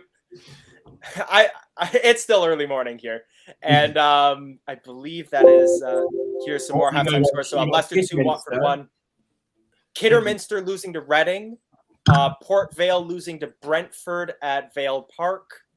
Wigan Athletic 0-0 with Blackburn at the DW. QPR 0-0 with Rotherham at the Kean Prince Foundation Stadium, and Boreham Wood, the non-league side, beating AFC Wimbledon 1-0. So get your views in on halftime, how you feel the match has been going. Yeah, Anthony Beebe, I think, hits the nail on the head here. Very entertaining first half. As long as we're winning it, I don't mind. But but yeah, it's been enjoyable and a very FA Cup way to have this game go. I'm going to put the link into chat. So if you'd like to join us and share your halftime thoughts, feel free to click on there. You can join us on video, ask us questions. We'll ask you questions and join the discussion here at halftime as they're showing the lovely King Power Stadium as they tend the field for halftime. I would say I think the big takeaway from this half that wasn't a goal is the fact that I think we can consider ourselves a little bit lucky to still have 11 men on the field. I think we were plain sailing. We were sort of like in the driver's seat until as soon as they scored, we looked iffy. I'm gonna pull Michael off screen for a moment while he's away, and we've been joined by Jono. So Jono, if you're ready, I'll add you in. Other Jono. Yep. So we have a 2/3 stream of Jonos at the moment. How do you make that first half? Jono TV now, is it? Yeah, it's Jono TV. Bye, Elijah. See you later. All right. Yeah, it's been a good half actually, quite entertaining. Surprised Hamza seems to be playing like an old school sweeper or something. What do you think about that? Am I right in thinking that Hamza seems to be sort of playing kind of like a old school 1990s sort of sweeper role? It's really kind of strange. It feels a bit like that. I think part of that might be from the fact that like he is that natural CDM role, so it's in his instinct to get in there and make those sort of crushing tackles. But he's being played in a center back role where typically those players will be more cautious. But yeah, it's showing. Yeah, he's almost playing a couple 10 yards back from the back four. It's sort of a weird kind of old school system that I haven't seen for years. Like a sweeper behind the back four. Kind of weird. But when Ranieri came in, he went to 4-4-2. That was considered old school. And then look what happened then. But I think actually Hamza's had a good game. He's, his passing has been pretty good from that position. He's been pinging balls, out wide here, there, and everywhere, and he's been getting stuck in really well. I've been really impressed with Hamza in the first half. Yeah, where our defense has been shaky at moments, I'd say that Hamza has definitely been a very shining light. Very similarly to how well Ndidi performed as well. Those midfielders that are being thrown into the center back roles have really stepped up to the task. And I think across the board, like all 11 players on the pitch have shown a lot of heart in this first half. Yeah, I agree with that. There's a comment from Robert I want to look at in a second as well. Is the one for Daly Campbell? Yeah. Yeah, let's put that up. I So 100% agree with that. I really agree with that. it's a fair thought. The one thing I worry about is that I think one thing that we have seen is that Watford are trying to exploit the wing where Daly Campbell is played because they know that now he's a young head, can be a little reckless, but also is on a yellow and now has to be very, very careful. If we switch sides with Albrighton, don't you think they're just going to attack up the left flank? If bringing someone on that's not on the yellow, surely it'll be much more calmer because Watford are going to target Daly Campbell because he's on a yellow. He's already made one single tackle. One more like that, he's off. The ref's already told him that. So sure. If we bring a youngster on, then maybe give him a chance and then change up a little bit. I don't think we'll want to risk losing in the first game of the campaign of us being being cup holders. Totally fair. I didn't realize at the moment you were talking about just straight up subbing him off. I thought I was addressing like the switching him for Albrighton. No, just sub him off completely off. I think that it's who's on the bench. Possible. I'm trying to think who's on the bench. I don't know. You team players in Casper. I can pull up the names here. So we've got Stolarczyk, Nelson, McAteer, Madi Vadua, who admittedly I'm not familiar with at all, Baybrook, and Alves. So I believe in terms of defensive players, McAteer would sort of be the strongest name there, but I believe he's a center back, if I recall correctly. Yeah, maybe. I mean, the other option would be to go to a back three, I suspect. Yeah, I think we drag him off. Bring a midfielder. Yeah, maybe bring someone into the midfield. Or we could bring on Nelson as a centre back, and then move Charlie up a little bit. I don't know, but I don't think Charlie. I think Daly Campbell is a good player, but I think it could be a liability if he comes on. They are showing the halftime stats on my screen as well. It is a very even match at the moment. 7 attempts to 6 for Leicester, 3 on target to 2, 2 corners each, 4 fouls to 3, more done by Watford, 2 offsides for Leicester, and a booking for Leicester, 54% possession. So very even across the board here. Yeah, I mean, it's one of those classics where it's going to be probably the next goal is going to decide the route of the game in many ways. I know it's a kind of an obvious thing to say in a way, but I think that we've looked dangerous enough going forward that we could get that third goal. I think we're going to need it. I think as we all know this season, we're not great at the back and, it's a bit makeshift today. So I think, as we press forward, we are looking dangerous. So I think the best form of moving forward is actually to attack more than sit back on things. So, yeah, I'm hoping that we can get another goal. And I think that if we do, we might get another, I think we've got another person joining in. I think we were just talking about neutral perspectives on things. Sportswire, if you're ready to come on, I'll add you in. How are you doing? Hey, man. All good. How are you? Not too bad. Not too bad. So I believe you're a Chelsea fan, correct? Yes, of course. I'm a Chelsea fan. So from a neutral perspective, how do you make it that first half? I mean, honestly, today's match, one thing that I can say is there's not a lot of teams that are playing against a Premier League opponent, but you guys are playing. So the squad that you've deployed, not possibly your first team squad, I believe, but Watford are still one of their strongest squad, is what I'm thinking with respect to Watford squad, at least. So for what you have on the pitch, I think you've done a splendid job in the way that you've picked up the lead. I would have expected a 2-0, into the first, end of first half. That would have put you in a more commanding position. But that one goal that was being conceded kind of, took the momentum towards Watford, is what I believe. Towards the 45th minute, we could see Watford starting to dominate ball possession, which I think could be a worrying sign for Brendan Rodgers and his team, because going forward into the second half, they'd like to have that momentum, get one quick goal and seal the game off. That's pretty much what you have to probably do from now on. But that last 5 minutes could be a bit of worrying sign for Brendan Rodgers, is what I think. It's a very fair analysis. I think sitting back and defending is something that we've sort of learned that we can't do, especially with the squad in the state that it's in. I think Liverpool kind of taught us that in the League Cup. So I think we might end up just having to play more of the same in terms of our attack versus defense balance, but it might just need to be a slight change of formation to sort of take a little bit of that pressure off of Daly Campbell. Yeah, I mean, it is a worry. I think Jono was right to point that out, that after that yellow, I think that they're going to be starting to target that side, I suspect, from now on.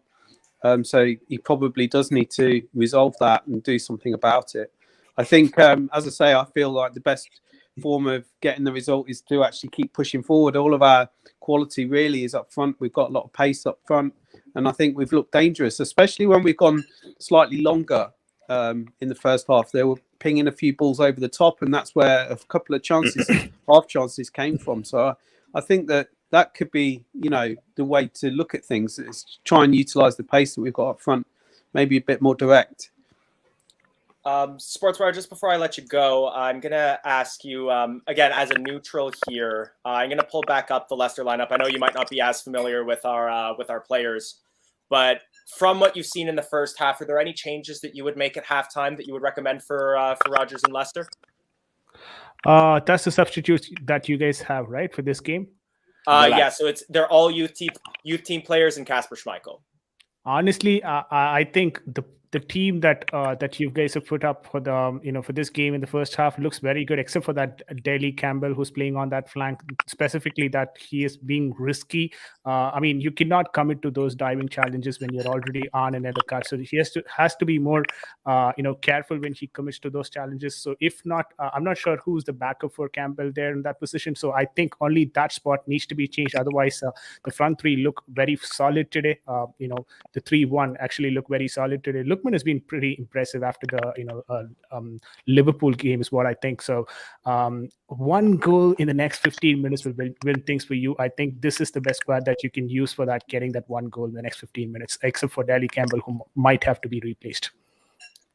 Yeah, Peter Davis came in here and said that we still need one goal, and it kind of seems like it's been the Leicester way for the last little while, is that we just need to keep scoring more than we can see. Who put that one up? Come on, let's be respectful. That was, I just saw it. I'm like, oh, I just saw it. All right, but that comment aside, thank you very much for joining us. We appreciate you offering a perspective as a neutral fan. You play Chesterfield today later, correct? Yes, we do. Awesome. Well, good luck for that match, and thanks for joining us. We'd be happy to have you on at full time as well if you're still around. All right. Happy to be here. Pleasure meeting you all. Thank you. Pleasure. Take care. Yes. All right, I'll have Michael back in as well. Really polite Chelsea fan, that is. Yeah, really good. He was good too. I feel bad for bringing that comment up now. I was gonna come on. We're not even. If we were playing against Chelsea, then I'd put that line up. But come on. No, it's I'm always happy to have a good neutral perspective come in. But back to the Leicester bias here. So we were just talking about changes that need to be made at halftime, swapping out Daly Campbell, perhaps with a substitute, or switching even to a back three. Michael, what's your take on that? Daly Campbell has to come off. I don't know who's going to go in there, but Daly Campbell has to come off. I don't know if we can switch to a back three, but my concern really is never with the defending. We have to go forward. So when you get the ball at the back line, you get the ball to Tielemans' feet, let him get on the half turn to Madison, and let's get some more goals. This is our cup to defend. And, I think we started off on the right foot those first 15 minutes. So let's come out of the locker room and these next, 15 minutes, let's get a couple goals and let's put this to bed before we have to go to stupid penalties or something like that. So Rob Lambert coming in with his suggestions here as well. McAteer on for Campbell. Drop Hamza to right back and move Albrighton to the left, or bring on Nelson. Campbell can't stay on. So yeah, I did a quick pullback on the Leicester City squad, and I do believe our main defensive option on the bench would be Ben Nelson. Yeah, Nelson. I'll drop to a back three, take Campbell up and Nelson on, and move Chowdhury up. I think. I don't think we can afford to move Chowdhury up. I think that with him and Vestergaard back there, if you notice, Vestergaard has been pushing up on, whoever is pressing towards the goal, and Chowdhury has been the last line. He's the one with the most pace on that back line, and he's the one that's been chasing down. He's the one that's been cleaning up and putting the balls out for throw-ins and corners. I don't know if sending him out wide or pushing him up front is going to help. We're all concerned about defense, not me, but I don't want to see Denny Campbell on because he's a bad player, but we can't exploit our weaknesses. Yeah. We are just about to kick off again. The players have taken back to the field. So, Jono, I'm going to let you go. But just before I do, any parting thoughts you want to share before the second half? Yeah, I think we've got enough quality in the front line to get a third goal. I think if we do get a third goal at home, I think the game is ours. I think that, I think a third goal will do it for us. So I'm hoping that'll be the case. Yeah. Right. Thanks so much, Jono. And we'll be happy to welcome you back on at full time. Yeah, take care. All the best. And I've been saying for weeks and months now that if we don't score 4, we don't win. So we need 4, Jono. We need 4. Yeah, we need 4. I knew from the beginning. I agree with you. With this defense, it's not even with our best defense, we're still dodgy. And even with this defense, we just need to score goals. Right. It does look like we have made a substitution. As there is a number 54 coming onto the field, and that is he is coming on for Daly Campbell. So that is we called it. I'm sorry, Brendan made the right call there. We can't risk anything, and Watford will have exploited that to the ground. We had to make a change. Absolutely. Yeah. I'm going to quickly double check who number 54 is. I think that might be it's Nelson, isn't it? Nope, that is Wanya Marsal Madivadua. He's a midfielder. 19 years old, and we are his first professional club in the Premier League. As we've kicked off for the second half, Watford. Good luck to the referee. If he gets booking, good luck to the referee writing that down. I will also double check next time I can get a good look at his jersey, if he actually does it, because he has a hyphenated last name. I don't know if he just goes by Madivadua or not. Yeah, the back of his jersey. I just saw an M, just Madivadua. Perfect. Ademola Lookman getting in there with a high press and blocking a clearance from the Watford player, and we now look to attack on the left wing. Mark Albright breaks all the way to the penalty area. He finds James Maddison, who dances around his man, and he gets tackled by the third defender marking him. But some good pressure from Leicester City early, but now Watford look to break. I'm literally just kicking off now.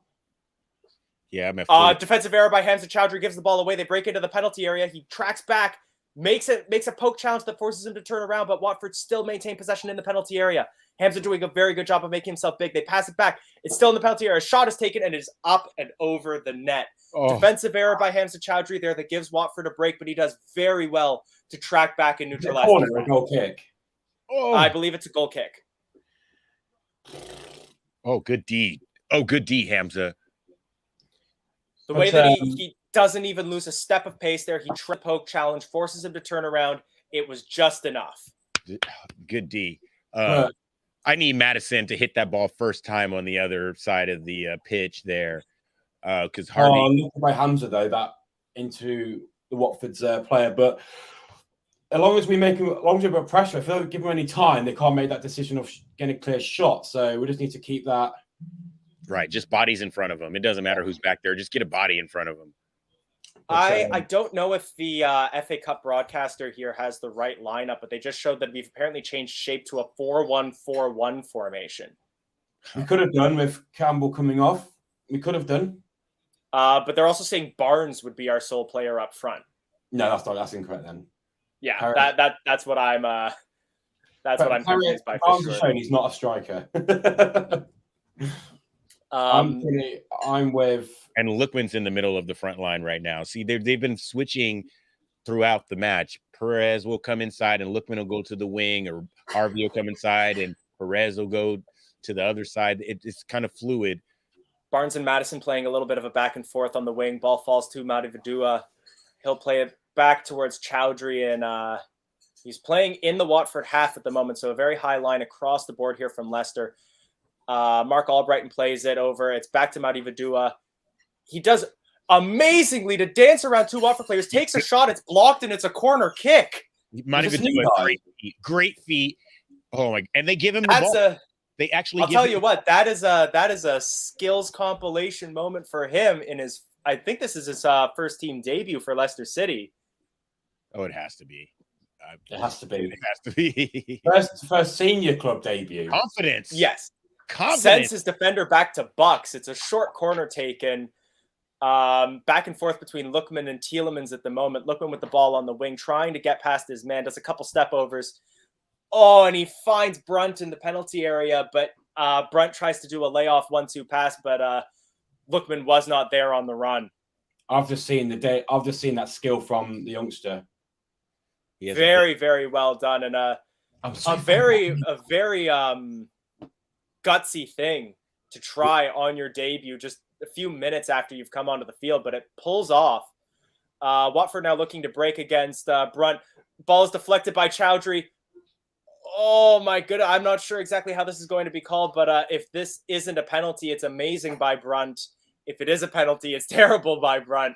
But ball is played through an attempted nutmeg on Chowdhury, and it bounces off his leg and sets up perfectly for a one-on-one for the Watford player, who gets around his man, and Brunt shoulder barges the Watford player, who goes to the ground looking for a penalty, but it doesn't look like he's being given it. So fair play to Brunt, solid defending. I'm unfortunate. I'm on 48-50. Oh, you still got about 10 seconds. I'm at 49-38 at the moment. Jesus, why am I almost a minute behind? There is a pause button on my television remote, and I'm mashing it, but it is not. There's not pausing it. I'll find it. Hopefully, Mike Dean doesn't want to hear it from the Watford players. Kick the ball. Get the game on. Leicester City looking to come forward right now, but the play across, trying to find Harvey Barnes, will not find him, and it's out for a Watford throw.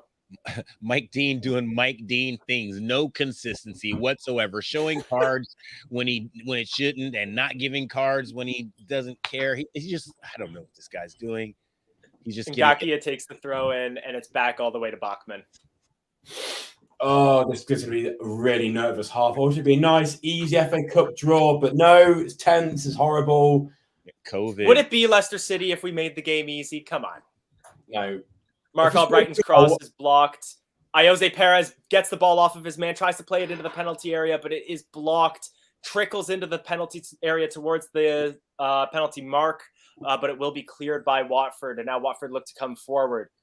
A little bit of passing play, gets around Brunt. Ball is open on the left wing for them, but he breaks in towards the center. Hamza Chowdhury with a sliding challenge wins that ball, and the bouncing ball around will fall towards Madison, and now Leicester looks to break. Chowdhury still on the ground at the moment.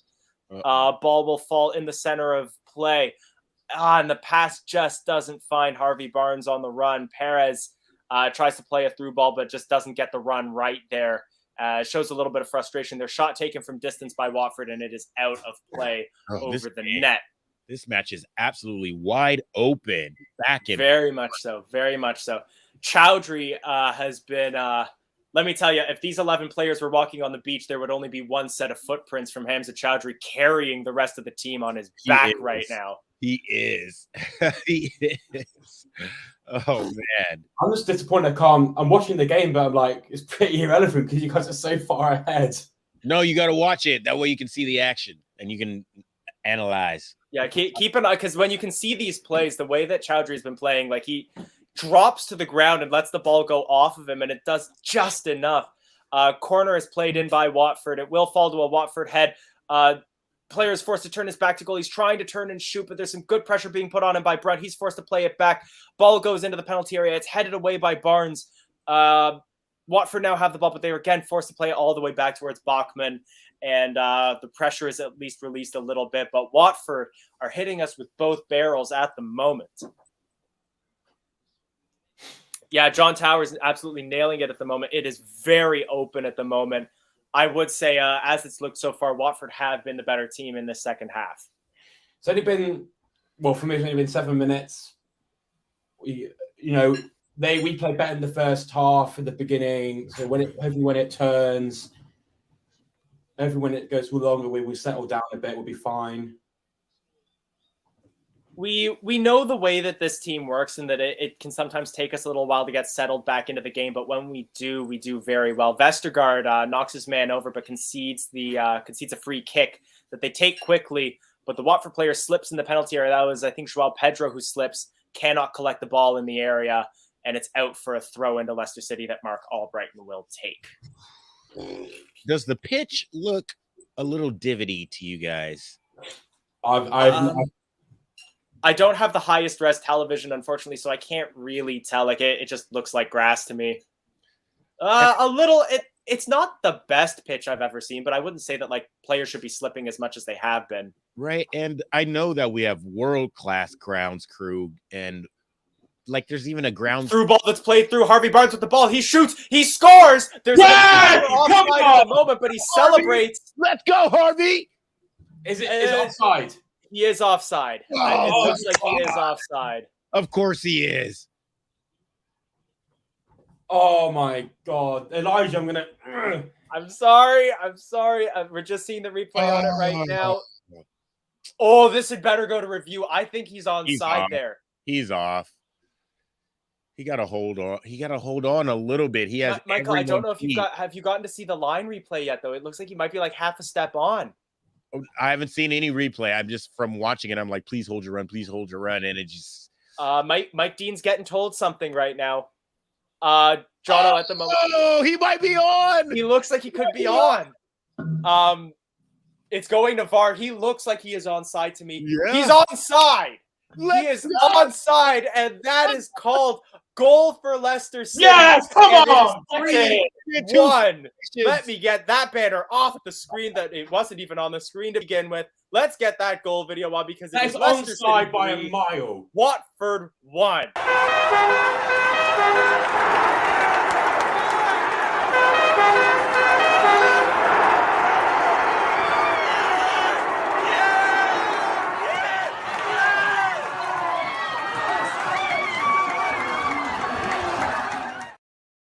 Incredible quality there shown by two players there. Lookman for the vision to play that in, and Harvey Barnes to time his run. That is onside. There's maybe like a quarter of a pace there in how onside Barnes was there. It was so close. Jose Perez chasing down a poor pass there by the Watford defense right off the kickoff. They'll just get there in time, but it looks as though this heart is coming back into this Leicester City team as Watford are now forced to shoot from the center circle, essentially, to try to get something back in this game. But I like to steal a quote here from Hal at Chef United Way. He's reading comics if he thinks he's scoring from there. That was a brilliant goal. If anything, Harvey Barnes then can just run to perfection. Absolutely perfect play there by Harvey Barnes. I've got to say as well, Brandon, so far tactically perfect, pretty much. Am I right? Am I wrong? You got to go forward. He realizes we're not going to defend so much. We need Hamza as the last line of defense, and that's what's working. I know Ross is a wrestling fan. He might enjoy watching the tackle that was just made on Brunt. Grabs him by the shoulders and throws him to the ground. No booking, but a free kick to Leicester there. Substitutions now being made for Watford. And I will take that time to thank Fee for another 99p super sticker for our third goal. Thank you so much. We greatly appreciate it. Why am I doing dry January, man? All right, Michael's drinking White Claw. Ben, I believe if I recall correctly, I think our loan deal is a loan to buy option. And if you ask me, I fully think we should be taking it. I think we should take it. I wouldn't say he's going to Germany. He's not, or is it Germany or Austria? He's not going back. RB Leipzig. Leipzig. He's not going back there. No way. Like, it's not only Watford. Have you seen our team? Have you seen our bench? Like, you know. I've got to ask you guys at the moment. I don't know if this is the broadcast or if it's my television, but I've got blue tinted glasses on at the moment. Everything is blue right now. Yeah, it's all blue. It's I've just got they're making. I'm on the bit where they're making subs. They're making it's all gone blue. Yep, everything's gone blue. A lot of fans are holding their. You know what I think it might be? It looks as though I think the floodlights may have gone off at the King Tower. It's dark. Because all the fans have pulled out their phones. Madison's walking. Oh, what a picture! Were you just seeing when it was all of the the field with all the fans? Yeah, the players are walking off the pitch. Yeah, it looks as though the floodlights may have just failed at the King Power. Harvey Barnes put the lights out. Well, can this game be called off because of that? 3-1. I don't know. That's a beautiful image, though. All the fans with their phones out. Yeah, what a great picture. Absolutely. In the 60th minute, and then it's a moment where players are getting their going back to the managers, getting their team talks. Little hydration break. Brings back shades of the 2010 World Cup Mexico or 2014 World Cup Mexico versus Netherlands. Just for an update, the lights have gone out. It's not pitch black, but in the UK it's starting to go very dark. So this is a drinks break and tactics from the managers. But Watford look like 3 substitutions. Is it 3 or 5 substitutions you're allowed in FA Cup? I think it's 5. Paul Bentley, I think the Chelsea fan we've got in chat will enjoy the blue as the color, but this time it's our blue. Yeah, it's Leicester blue. It's Leicester because it's at our stadium, so it's Leicester blue. I'm going to disagree with you as well on this one, where you're saying Chowdhury's been a bit shaky in the second half. I think he's still been the most solid player in our defense so far. He hasn't. I would say because again, like I was just talking to a coworker of mine who's a Manchester United fan about this yesterday. He's been a little bit Phil Jonesy in this half, where he has been incredible in defense, but because he's very old school British in the way that he's doing it, like going in challenges, he's very aggressive in his movements. It's not silky smooth. Right. He looks clumsy, but he's been very effective. For me, I think he's been one of my man of the matches so far. Absolutely. Someone could put money in the electric meter. Anybody got any like 20p pieces that we can stick in there? Funny.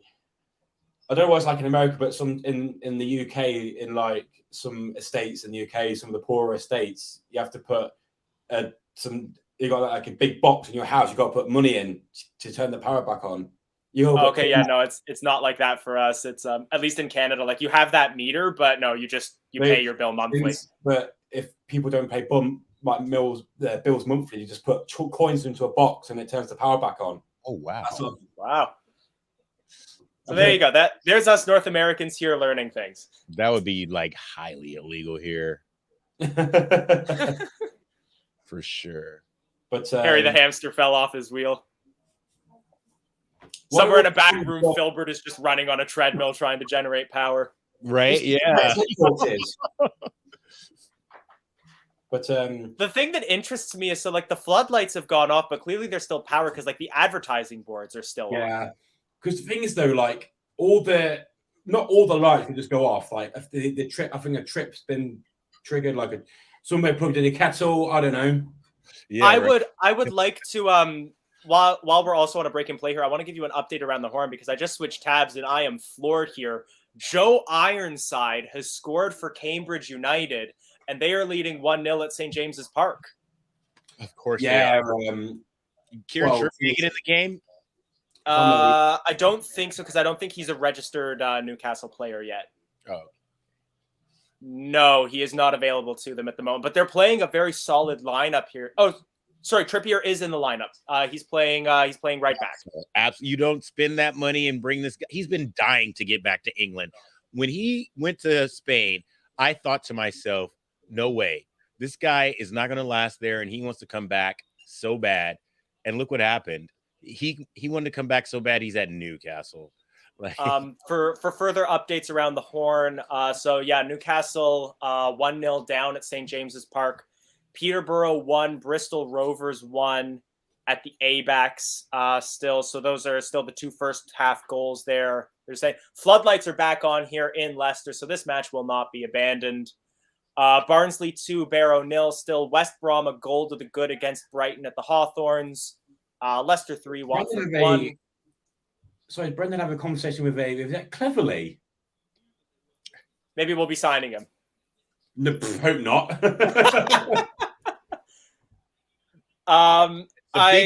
For the lights to come on, a big cheer from the Leicester fans. I can't imagine imagining had the lights not come back on, if the match got abandoned, I can't imagine it would have been abandoned. I feel like it might have been postponed. But like for a very short amount of time, like it may have even gotten played tomorrow or something like that. No, I think it would have been played. Yeah, there we go. So in baseball, if a game it has to be called off because of weather or circumstances after the like 4th or 5th inning, it's official. So no matter what, the score stands, the win and the loss goes on the record. Is that something that happens in football, like after the 50th minute or 60th minute?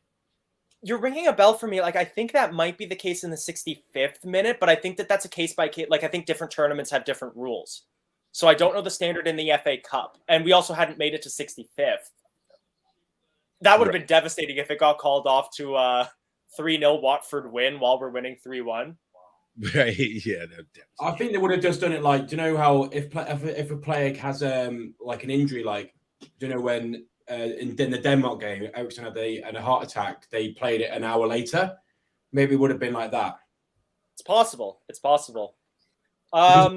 Interesting question here coming in from Zane. Do you think if he didn't have an injury, James Justin would be fighting with the 3 other right backs for a place in the England squad? Easily. The way he was playing the season, like he was very close to getting into the squad then.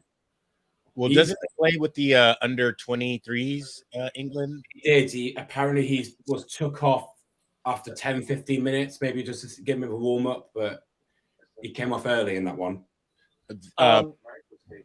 In terms of the national team conversation, I would say, in my opinion, I don't want to seem too biased to just say like, yeah, he'd be the starter, but I think he'd easily be in the conversation. Yeah, if we had our best players, we'll have Schmeichel in goal, Castagna left back. Chowdhury is dispossessed and Watford come forward at the moment here. And Chowdhury tracks back and re-tackles to regain possession there.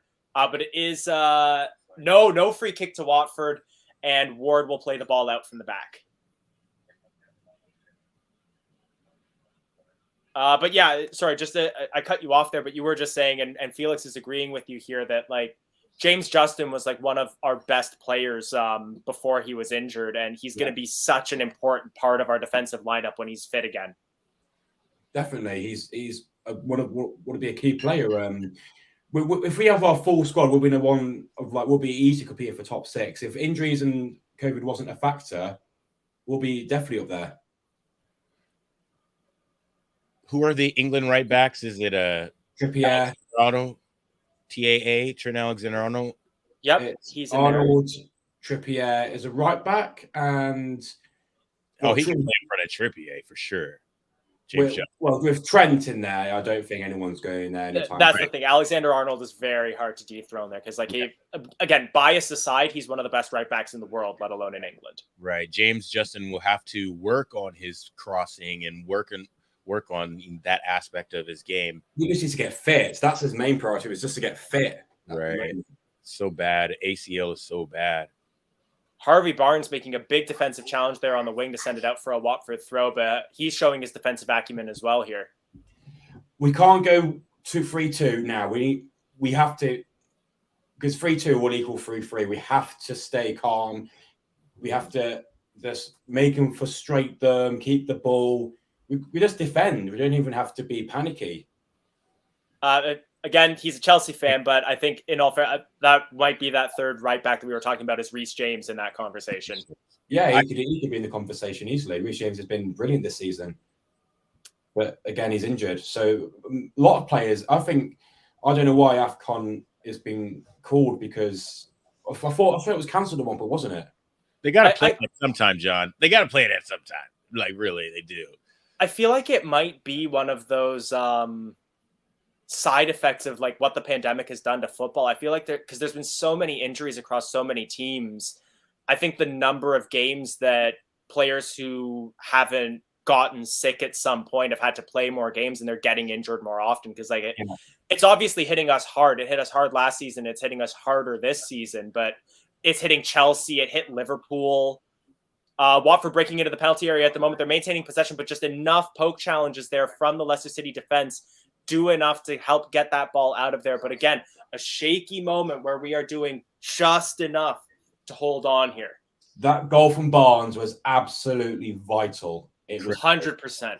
100%. If he didn't score that, I would be nervous right now. I'm still nervous, but I'm more comfortable. I think we need to get the ball to this Madavadua. Is that his name? Give him a chance. We need to get the ball to his feet. We need to see some more of what he can do. We need the ball, though. Yeah, Watford are doing a good job of just holding possession at the moment. Now what they're doing is I feel like they're playing the way that Brendan Rodgers wanted to play when it just wasn't working for us. They're passing it around at the back until they get the opportunity to just play one through ball once they can find a space. But until then, they just pass it around their CDMs and their back four until they find that opening. Yeah, Watford doesn't really have the quality that we do up front. So while they're doing what Brendan quote does with Leicester, I think we'll be okay. But I was also going to say Watford are breaking in again at the moment. I think that's Kutska on the ball. He loses possession there as his shot is blocked, and it's out for a Watford throw-in. We need the ball. I was going to mention, like, I realized I did call it the Brendan Rodgers way of playing, but the whole song with play from the back and counterattack is about Claudio Ranieri. Yeah, that is a Ranieri.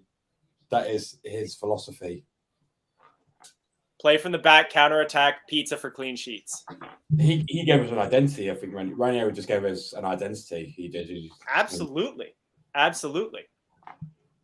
Did he change the identity from how Nigel Pearson had established it? Because Nigel Pearson had definitely established an identity at Leicester. I feel kind of bad for Nigel Pearson because there's no world where the whole situation that happened could have happened and he would have kept his job.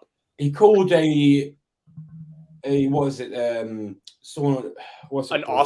Watford breaking into the penalty area. It's a through ball. He passes it back into the middle of the area. A shot is taken. It's deflected. It's off the bar, off the ground, out again. Cleared by Paris. Oh my goodness! What is going on? What minute? Oh, it's the World Cup 66 all over again. What minute are you on? 70-24. Okay. I'm on 69:45. Oh my goodness. Oh my goodness! Vestergaard with the slide. He's the one who puts it onto the bar. Wow, that ball was in the back of the net. Absolutely. So Vestergaard did something good. His first good bit of defending in Leicester City. He gets down on the ground. He puts the ball on the bar.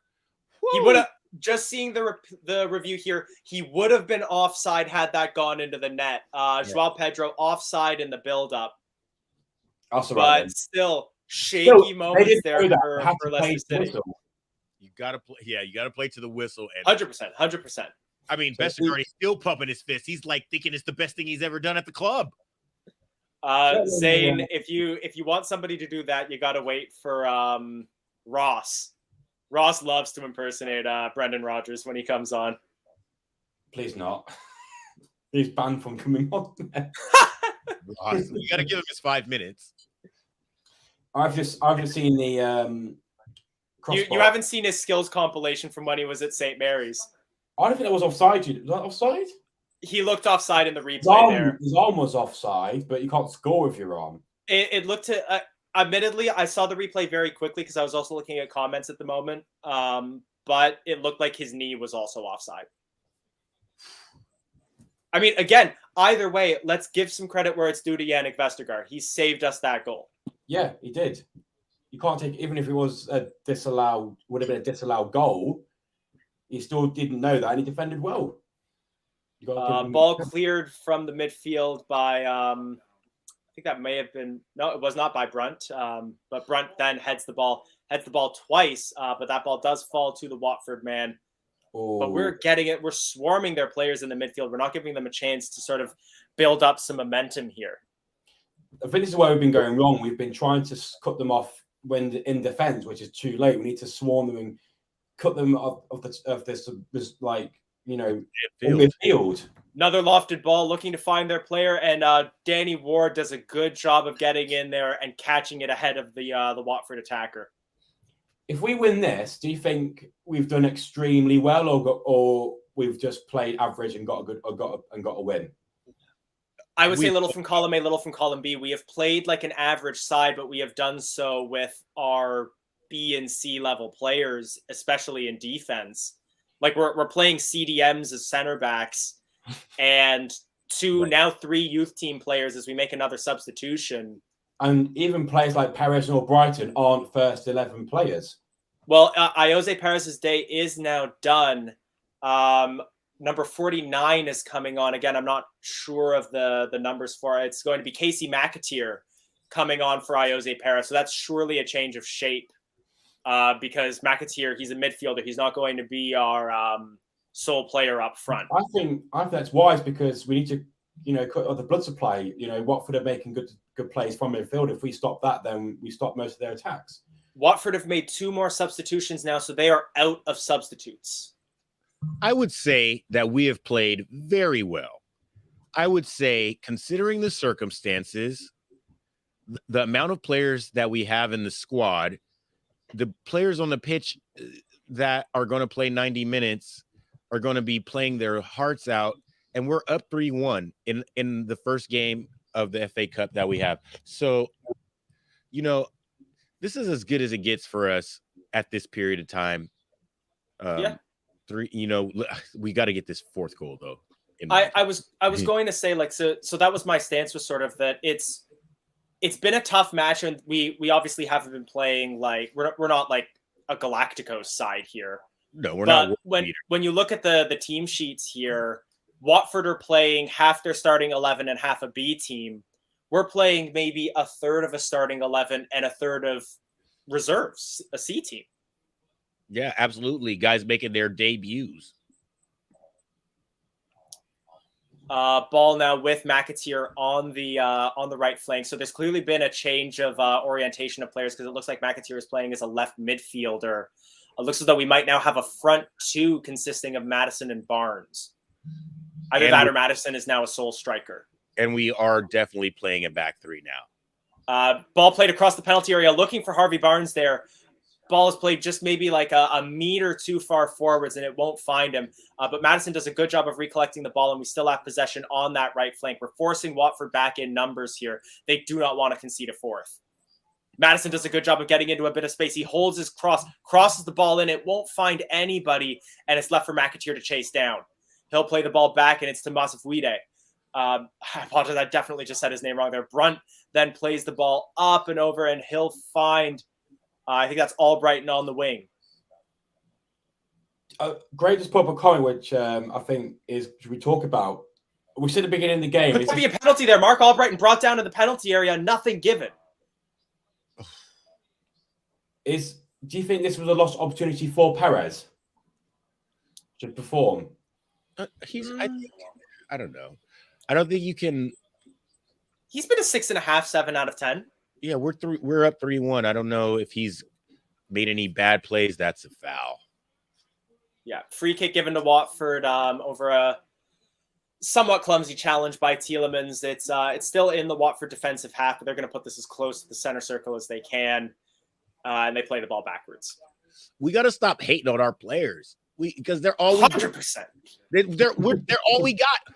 Look at our squad today.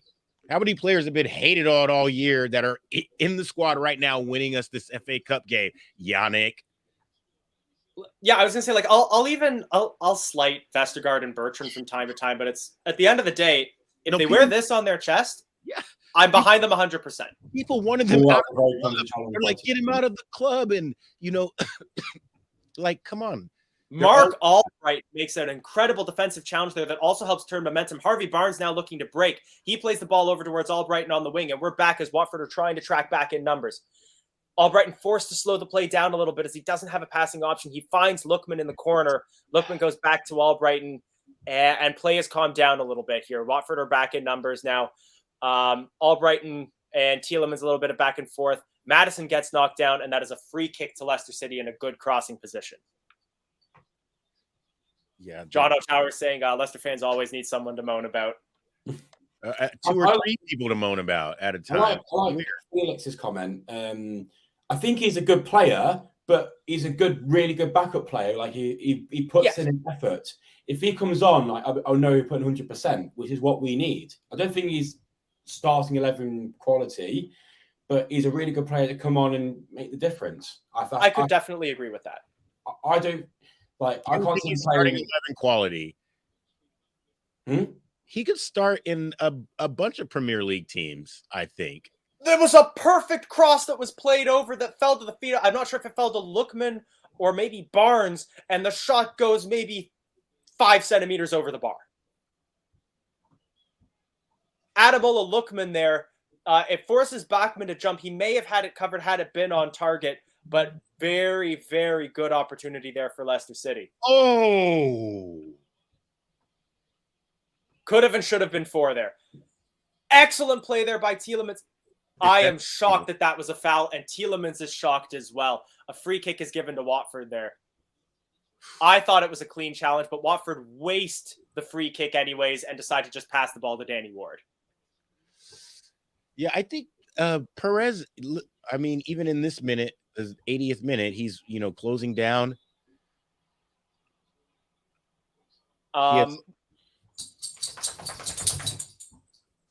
Hello to the dog.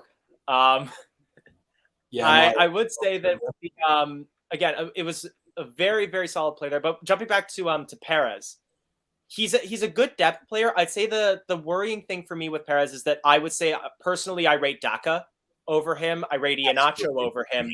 Oh yeah, and there's so much competition for him that's why I would say I wouldn't say that he's starting 11 quality. That like in a more average Leicester City team, definitely starts. He would start. He is a Premier League striker. Well, at Newcastle, he played right wing. But would you start ahead of like if we had our best starting 11, where would you put him in? That's such a hard question. I would put him on the right wing that we've been struggling to find, but he's the type of player who likes to cut in. He likes to get the ball in the middle of the pitch, which is fine. This is not the system that Brendan likes to work with, and that's why it feels like and seems like Perez is just out of it when he's on the pitch. Or it has seemed like that, for the last couple of years.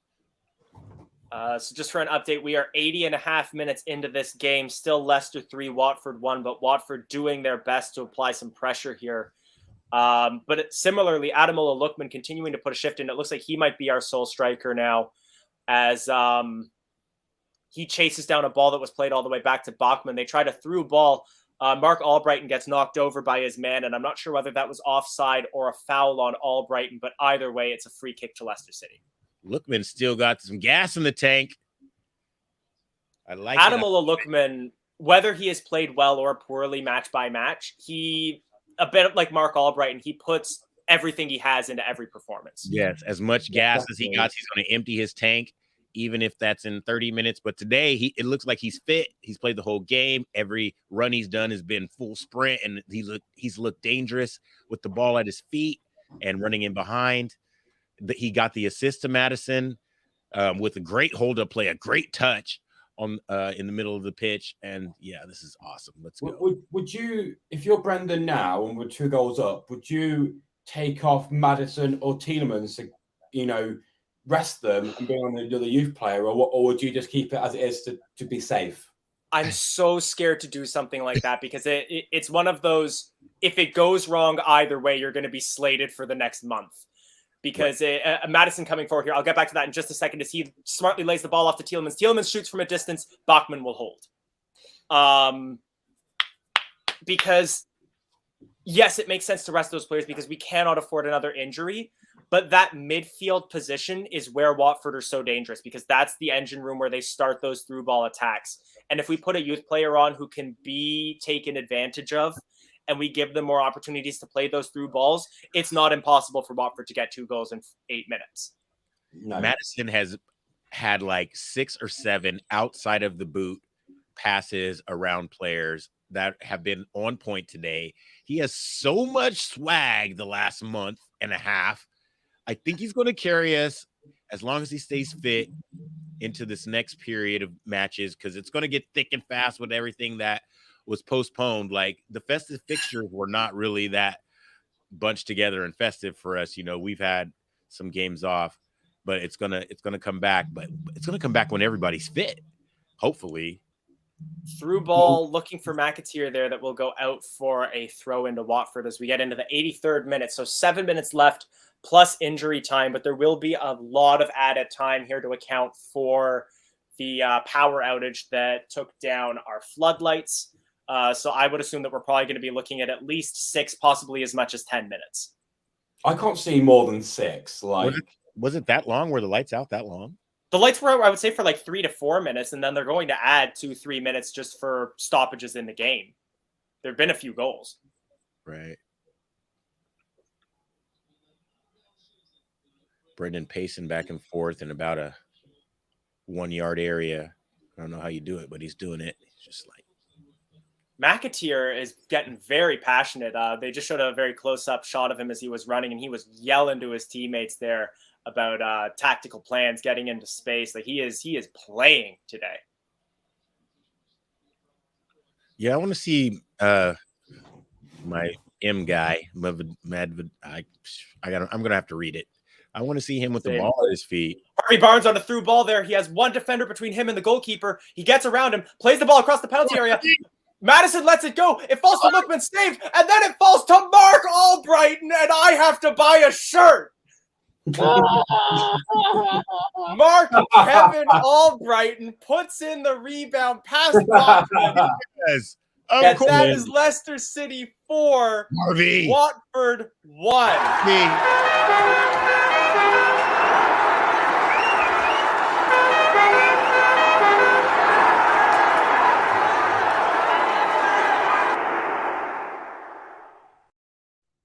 Incredible play there again.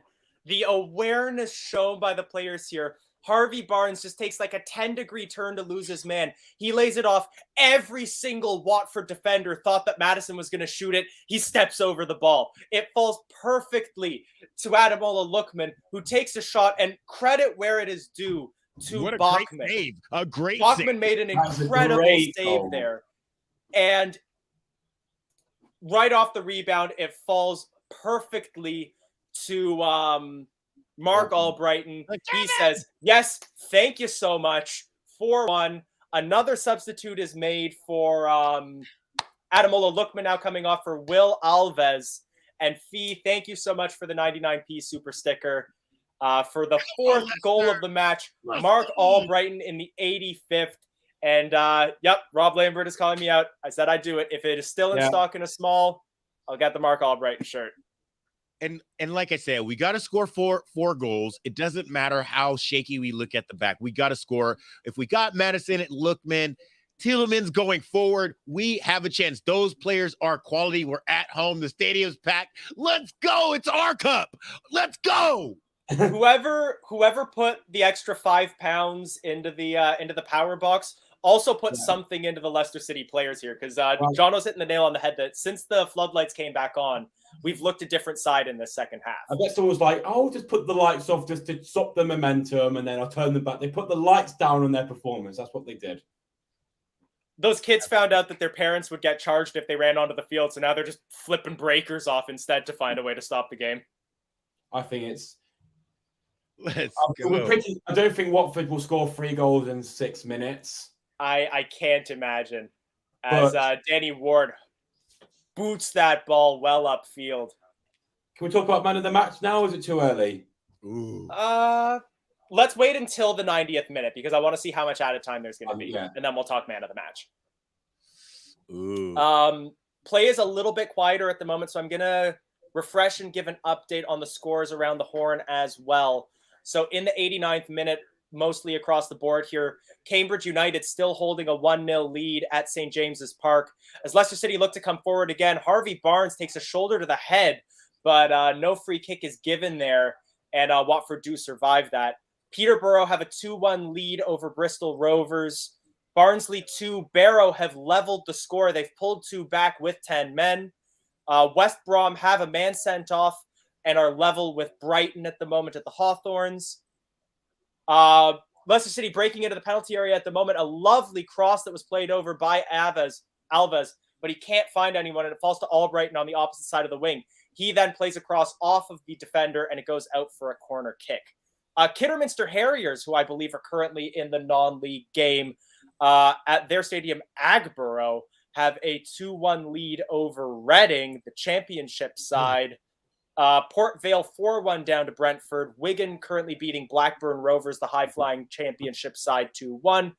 QPR still 0-0 with Rotherham, and Boreham Wood still leading Wimbledon 1-0. Yo, the youngsters, they have came out on the pitch. They're running as hard as they can. They're trying to show off for the fans. This is corner awesome. Comes in, headed away at the near post by Watford.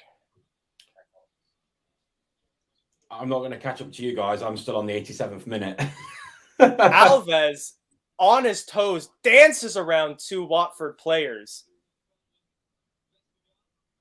This is a good, you know, they won't. I don't think they'll get into the team this season, but you know, they're youth players. You know, Harvey Barnes came through it, Dewsbury Hall's come through it, and Hamza's come through it, and they're all good players. So the future is bright for Leicester, although Watford now on the break, one-on-one with the goalkeeper. Hamza Chowdhury tracking back, puts his man off balance, and Ward is able to collect the ball. Let's go, Hamza!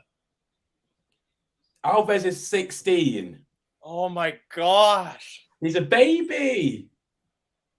Oh, I think that's the youngest you're allowed to be in the FA Cup, isn't it? Or can you be 14? Oh, I think that guy was offside. Barnes on the ball. He can't play his pass over towards Alves. Little bit overcooked pass there, but Leicester City maintains possession. The ball can't find Mackett here, but we recollect. Luke Thomas is welcome for our youth. Right, Luke Thomas. He's one of our own. A couple shouts coming in. I'll tell you what, I said we would do it at the 90th minute, and we are at 90 minutes at the moment on my TV. Who's your man of the match? Hamza. Hands down. Hamza for me, hands down. Yeah, Hamza has put a shift in, and I think that he would definitely 9 minutes added time. Wow. If Hamza doesn't get a red card in that time, Hamza for me is my man of the match. Even though he hasn't scored or got an assist, what he's done is given defensive stability, which we haven't really had all season, and he's just been as solid as a rock. He's putting tackles in. He's been running like a madman. For me, if we didn't have Hamza in defense right now, I would say that Watford would have scored 2-3 more goals. Yeah, it would have been a different game without Hamza, and that's why Hamza for me is man of the match. I totally agree. Hamza, man of the match. He came in. Who has the armband on? You know, they should have gave it to him. Wait, he does, right? Does he? Mark Albright does. Which makes sense to me. Like, again, I know I am very biased, but he's the player on the pitch who's been there for the longest. Okay. Felix with the $2 super sticker. Thank you very, very much for that. We greatly appreciate it. But a close second is James Maddison, because his play in the middle of the field when he gets on the ball, every time it's been dangerous. I want to see his pass completion rate, because he always tries the really hard passes, the fancy passes, and they've all come off today. So I would, a close second for James Maddison. He scored the goal. We just looked really good going forward with Lookman, Maddison, and Perez. I think there's also like a few honorable mentions. Like I don't think they would be in the conversation for man of the match, but they've earned some shout outs. Would be like, I think Mark Albrighton has played very well this game. I think Yuri Tielemans has put a shift in this match. Yeah, definitely. And you know what? Sorry? Barnes for me is putting a good shift in. And I would even say, like, for the expectations that we have of him, Yannick Vestergaard has also done reasonably well. I think you could call him at fault for the goal, for the Watford goal, but he also saved us a goal, and he's also stopped a couple corners of theirs that they put in. And we have very low expectations of Vestergaard. It's been a reasonable performance from him. Yeah, I think we've been. I'm going to be the Grinch and say I think the only person who hasn't had a good performance is Campbell. But apart from that, we've been solid. Even though we've played pretty much a youth team, we've been really solid. And it's hard to be harsh on Daly Campbell as well, because like he's coming in, he's what, 17, 19, something around that age. And to come in and have to play against the Premier League team that's playing half their starting 11. Listen, I probably would have been sent off in this game if you were playing me at left back. And like I think they brought him off. If he didn't have a yellow card, maybe they would have kept him off. McAteer gets flipped by João Pedro there, and it's a free kick for Leicester City in the defensive area. And yeah, I'll tell you what, like all things considered, despite the youth that we've been playing here, this has been a good, gritty, aggressive Leicester City performance that I think would be like, it's a worthy performance for how well our normal starting 11 plays. They haven't been as creative, but they've been definitely as gritty. They put in the shift that our starting 11 normally does. It's our first game of the new year, and hopefully it's going to be a 4-1 win. Michael, there's going to be a highlight of Madi Vadua for you there in just a moment. He gets tackled, but then recovers and dribbles past his man very nicely there. But Watford now coming in on the attack. Their player dances through a few players, but it's a low shot on the ground that doesn't pose a threat to Danny Ward. Yuri Tielemans as well. He got a good run in today, put in some tackles, put some fouls in, get his body on the line. Rob Lambert coming in and talking about whether this could be the beginning of the end for Watford in terms of their Premier League place. I think one important thing to mention for them as well, though, is that they're also missing some of their core defenders. They're missing Truce de Kong, who's an absolute leader for them because he's at AFCON at the moment. They're missing one of their most important attacking players in Emmanuel Dennis. They're a much, much stronger team with those two players. Yeah, Dennis has been tearing it up this year. I think it's been an all-round really good performance. Like, I think it's been quality. Absolutely. Absolutely. Like normally I feel like we end up with some games where we're saying like 6s and 7s around by the team, but I would say that like it's been 7s to 9s across the board. Really, I agree. Even Daly Campbell, I'd give him like a 6.5. The only reason he came off was because he was on the yellow, and it was a way for Watford to exploit us. And tactically, we had to do it because we didn't want any way for Watford to get an advantage, and that was one of them. And he made the right decision. Soft free kick, in my opinion, but Yannick Vestergaard fouls Chucho Hernandez on the outside of the penalty area, and it's a very dangerous free kick that Hernandez and Sima are both standing over. And Fee also mentioning, let's not forget that the manager of this Watford side is the manager who won us the Premier League. So if he can win the Premier League with Leicester City, I think we could have confidence that he could survive with Watford. Yuri Tielemans, the player lying down behind the wall. Shot is taken, and it is up over the net. Hey, Elijah. So, unfortunately, the 9 minutes of extra time is a little too much. I have to get ready for work and go. But I just want to say what a great win. And let's go to the next round. Let's get healthy. I don't know when our next match is. Hopefully, we all test negative and we can field enough players for the next match. But I'm pretty confident this 4-1 Watford win. But I got to take off. Cheers, Michael. Cheers, Michael. Have a good day. All right, Jono. Take it easy. See you later.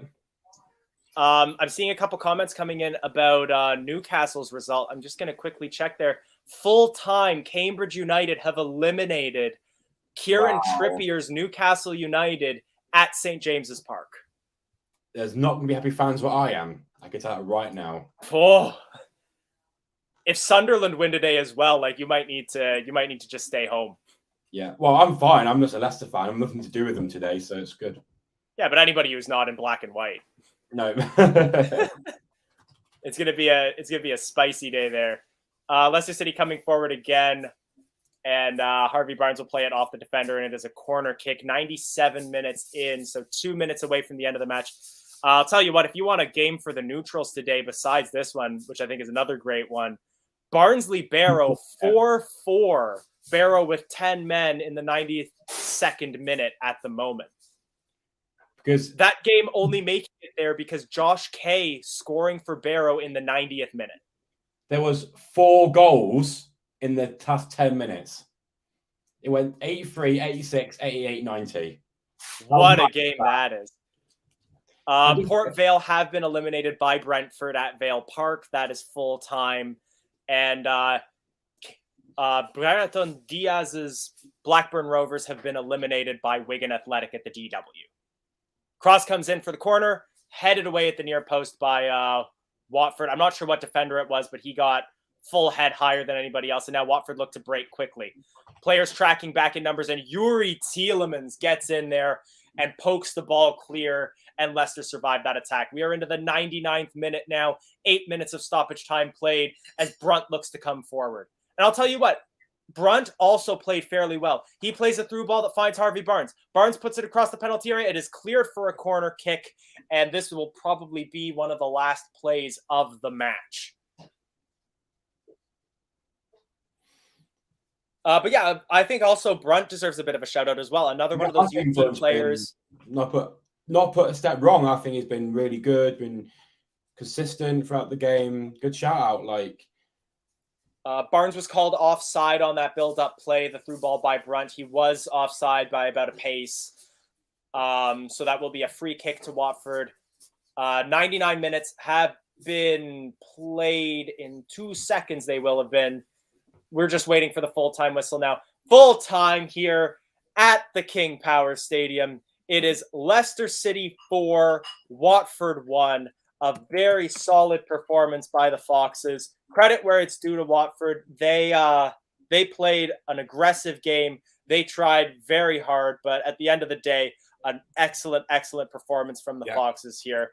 Gray coming in here and saying, we won't let go of this cup easily. No. Any of you who would like to join us for full-time, I'm going to put the link back in there. Share your full-time thoughts. I've got a shirt that I need to buy with Mark Albrighton on the back.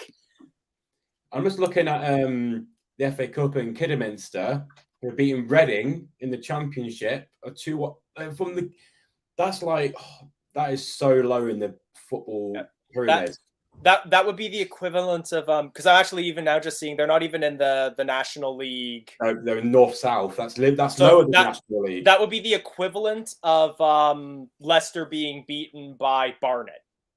That is a 5-division difference. Yeah, they're going to get roasted by their fans. Reading, though, they're another team that's in a bit of trouble at the moment because I know they've been deducted points in the Championship. They're hovering above the relegation spots. Rojo just coming in saying thanks. So thank you all for joining us as well. This channel would be nothing without you all sending in your comments and joining us. If you have enjoyed the watch along, please pop a like on it. Subscribe to us if you have enjoyed and you're a Leicester fan. Subscribe to us if you enjoyed and you're not a Leicester fan and you just want a nice Leicester City perspective on football. We've got live shows every day of the week as well. If you're looking at the stats, very, very even because there's 13 shots apiece. We had 7 there, 4 on target. Possession was 52% to 48. Passes, we had 445, sorry, they had 414. Pass accuracy was pretty similar. Fouls were similar. We had 1 yellow card, they had none. And 5 corner on statistics, very, very close game. So yeah. I think what it might show is the quality of chances that we put together. Leicester were very patient in the way that they did their build-up play. Chances like the Albrighton goal were made by some incredible patience through players like Madison stepping over the ball instead of taking the shot. Some incredible through passing that helped get us some incredible goals. I think we did a great job of not just creating enough chances to score for, but making sure that all of those chances were incredibly quality. And let's move on to Cambridge in the next round. Yeah, I think I'm not saying we're going to say, it's the best performance we've ever done, and it's a great, it's magical win. It was a really good performance with a team that we weren't expecting a big team because of their injuries, but you play it. Brandon got tactically really right. He did the right thing at halftime, bringing off Daley Campbell because of the yellow card. the way we defended corners was brilliant. Hamza trying to be in centre back was really good. I think Rodgers did a really good job in tactically there as well. So he deserves a shout out. I'm going to add in VJ Sportswire, who joined us at halftime as well. Hello again. So what were your thoughts at full time there? I think it was a good performance, and there's a lot of positives for Leicester fans to take from this. Definitely. I mean, you guys did a good job. I guess this is not the right view anyways, but all right. Anyways, there you go. Yeah, this is better. Yeah, so like I was saying, Leicester City, a very good win for you guys, a morale booster, first of all. One thing that I loved about this win was how the young players came in and integrated with the squad and ensure that you win, not just win, but also win by a good margin for a team that has put almost half of their Premier League squad in the Watford team. So this really gives you a morale boost, definitely. And one more thing that I just wanted to let you guys know as well, right? From a neutral perspective, a lot of people when it comes to Man City or maybe even Chelsea, right, say that you guys have that squad depth to compete in 4 competitions, 5 competitions, and all that. One thing that enables a team like Chelsea to compete in 4 or 5 competitions is that the youth players have come through the ranks and are supporting the club, which is exactly what Leicester is going through right now. Today's game was a very good example of that, and hopefully if these guys continue to do the same, and if Leicester is able to retain them, this is going to be a really, really good thing for Leicester in the next 2-3 years to come. And I think from that perspective, Leicester, are miles ahead of a lot of teams that are playing in the mid-table with respect to the youngsters that are coming out of the academy. Thank you for that. Yeah, I think that was one of the biggest investments that was made since the King Power takeover, was what has been put into our youth development facilities, our training facilities. And while fans will find some comments to make around that, especially around the number of injuries that we've gotten in training and around the training ground, I think one of the places where it has helped us so much is in our ability to develop young players that not only come in when scouted by us, but even young players that we sign as well. Yeah, definitely. I mean, you could see that difference in the way that today the game was played. It didn't look like a Brendan Rodgers team. No disrespect to Brendan Rodgers, but then the kind of impact that these young players had on the squad is not just because of Brendan Rodgers. I guess they have the inner talent in them in itself. So they're able to express them freely on the pitch. Like I also read one of the comments which said Alves was like 15 years old. Like, that was not like a 15-year-old performance. Absolutely brilliant, and he's got a good future ahead.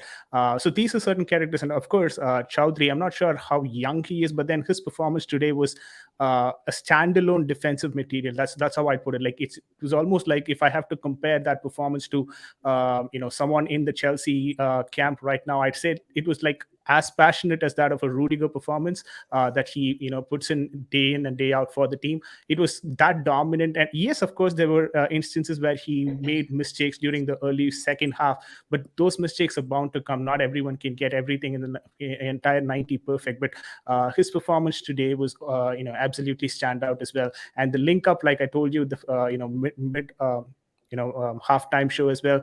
The front three link up was really great. The Barnes, Lookman, and I guess it was initiated by Maddison, if I'm not wrong, the third goal. Maddison won the ball and then passed to Lookman on the right side, who put it in for Barnes on the play to score the third goal. That was amazing as well.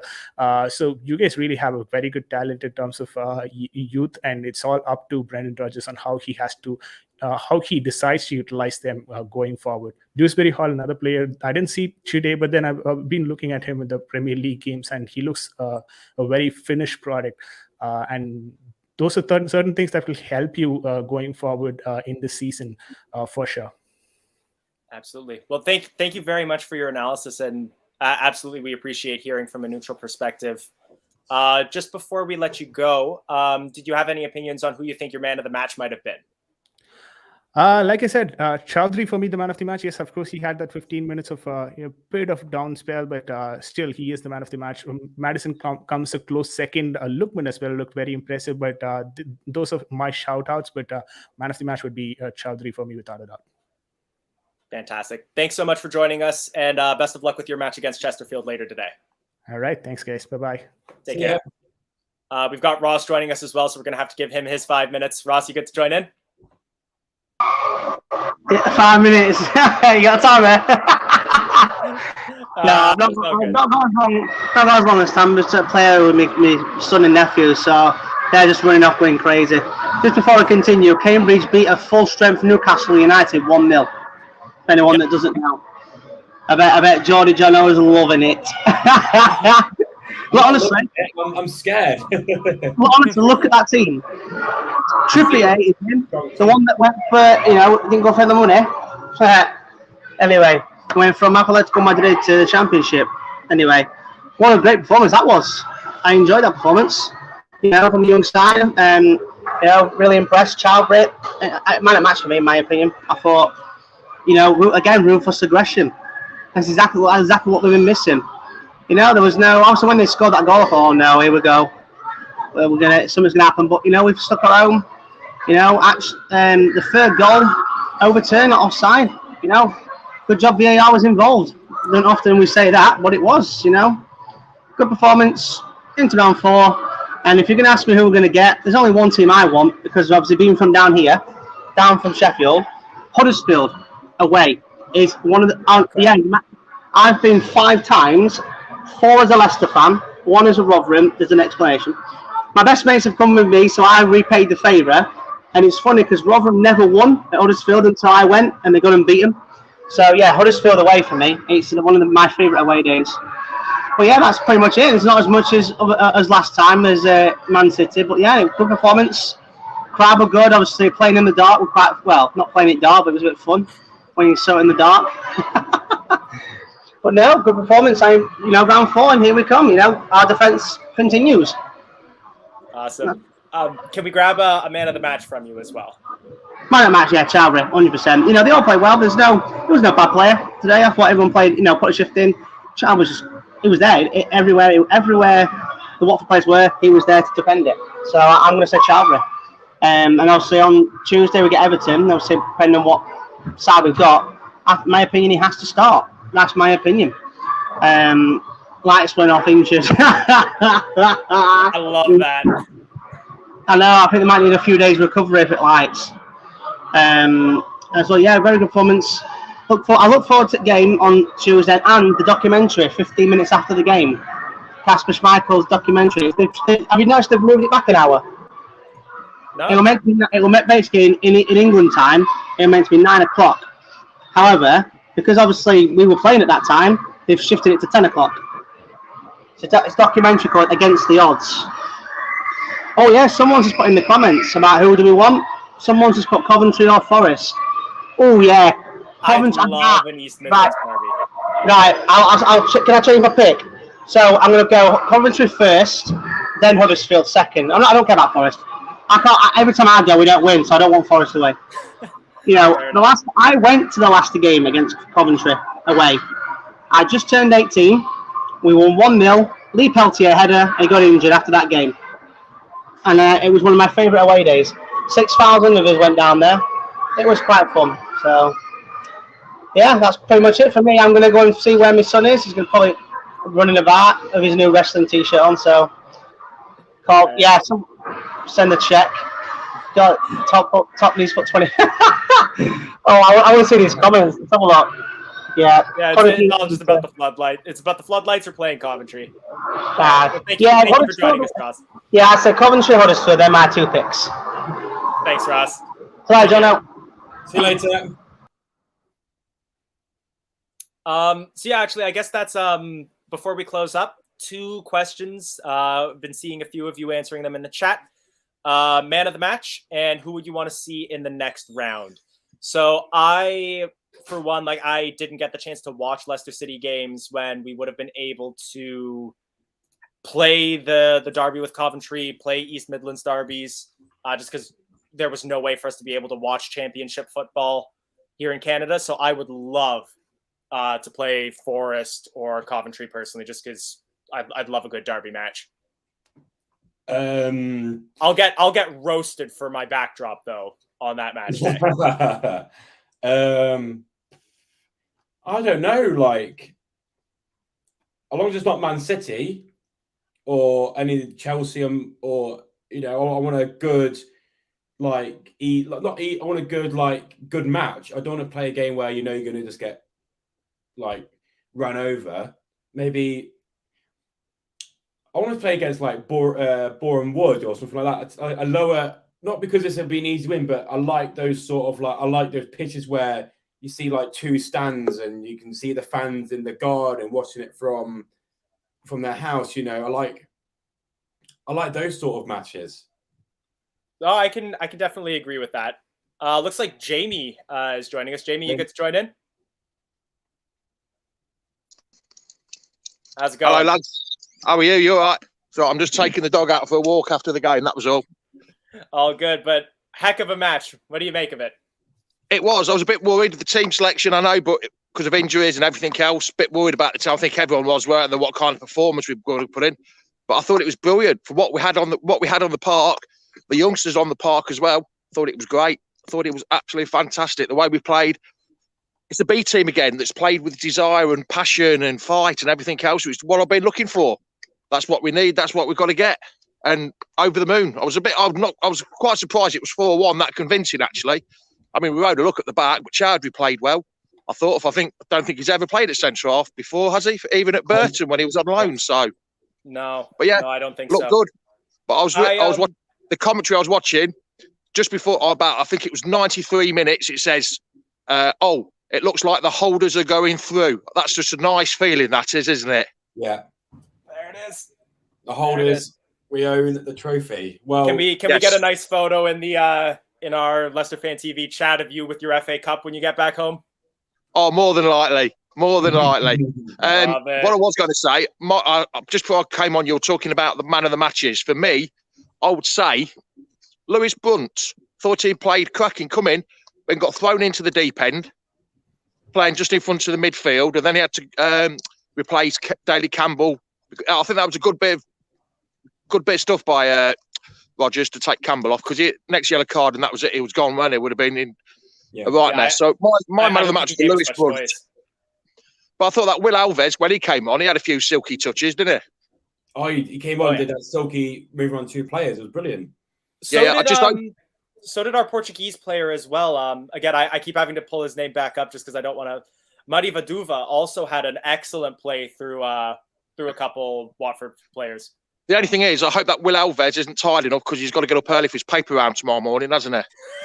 But he looked like young, didn't he? We have to give him credit for playing it so incredibly well against the Premier League side. He's 16. Yeah. I think he's something like, my facts are right, he's the 8th youngest ever Leicester player. Wouldn't surprise me. His debut. 8th, yeah, so that's not bad. I really wanted him to score, I thought, yeah. And he's a Leicester lad as well. I didn't know he was a Leicester lad. He's a Leicester lad. There you are. Same as the Casey McAteer. I thought he came on and did well. Had a few good touches. But it looks like the future's boding well. Could save us ourselves a few quid later on, but now we've got to go on till Tuesday night and see what happens Tuesday night. I'll be surprised if the game goes ahead, to be honest, lads. I really will. If we've got that limited squad numbers, with only 8 first-team players available, I mean, touch and go whether that game goes ahead, I'm afraid. Yeah. We'll have to just wait and see. That one. Yeah. The way it goes, it could get postponed 2 hours before kickoff. It could do. Well, I'm going to leave you to it because the dog's pulling me all over the place here. So just before we let you go, who's your choice for who do you want next round? Who do you want next round? Well, definitely a home fixture. And I'd love it to be against Hartlepool. So I've got a few good friends living up in Hartlepool, the old Monkey Hangers. That's not taking offence. They are called. The nickname is the Monkey Hangers. Before everyone jumps on me back, they are called the Monkey Hangers. I'd love Hartlepool at home or even Hartlepool away. I've got some friends up there. So, yeah, for me, Hartlepool. I know that's a strange choice, but, yeah, Hartlepool. Totally fair. Thanks so much, Jamie. You're welcome. See you later. See you later. See you, Jono. Come on, Leicester. All right. So I guess just before we wrap up, you and I can each share our stances on our man of the match and who we want next round, concrete terms. Yeah. For me, there's lots of shout-outs. There's a few players that can easily get man of the match, but for me, it has to be Hamza because he just solidified defence so much. And without him, we would have been not more shaky in defence. So man of the match, definitely Hamza. Who like in the next round, maybe I like to see those. I don't like big stadiums. Yeah, it's nice to see a big game, but I want to play away at like Kidderminster or a place like that. Not saying because it'd be an easy game because we lost to Newport a few years ago, but just because it's nice to see a big team playing a small community where it means so much to those fans, and it'd be nice to see, give another chance for a young players to go out. I completely agree with the sentiment. If it weren't for the temptation of a derby, I would agree with you. But it's the same reason why I like tournaments like the FA Cup and the even things like the Conference League, because it's like, when would we ever play Randers? Yeah, exactly. Outside of a tournament like that. So I do love those sorts of things, and I would be thrilled to get like a Cambridge or a Kidderminster or something like that. But yeah, I think like just for the spectacle and the fun that Watchalong would be, I would go with Forest or Coventry. I think Forest will be a really good game. Like if we lose that, then they'll have, they'll be like, oh, we beat the FA Cup, yeah, but we won the FA Cup last season. So yeah, anyway. you know that Can't Pay Take It Away will have his way with us in the chat. All right. And then yeah, I think my man of the match, I agree with calling it Hamza, but I think there's so many shining performances, especially from the youth players, that can't be discounted. No. But yeah, with that, I think we're going to wrap up. Thank you all so much for joining us. We greatly appreciate it. If you enjoyed the watch along, please drop a like on it. Please share our videos and subscribe to the channel. We got lots of content coming up. More match watch alongs, more match analysis, more fan chats, all conversations that you're welcome to join us with in chat and live.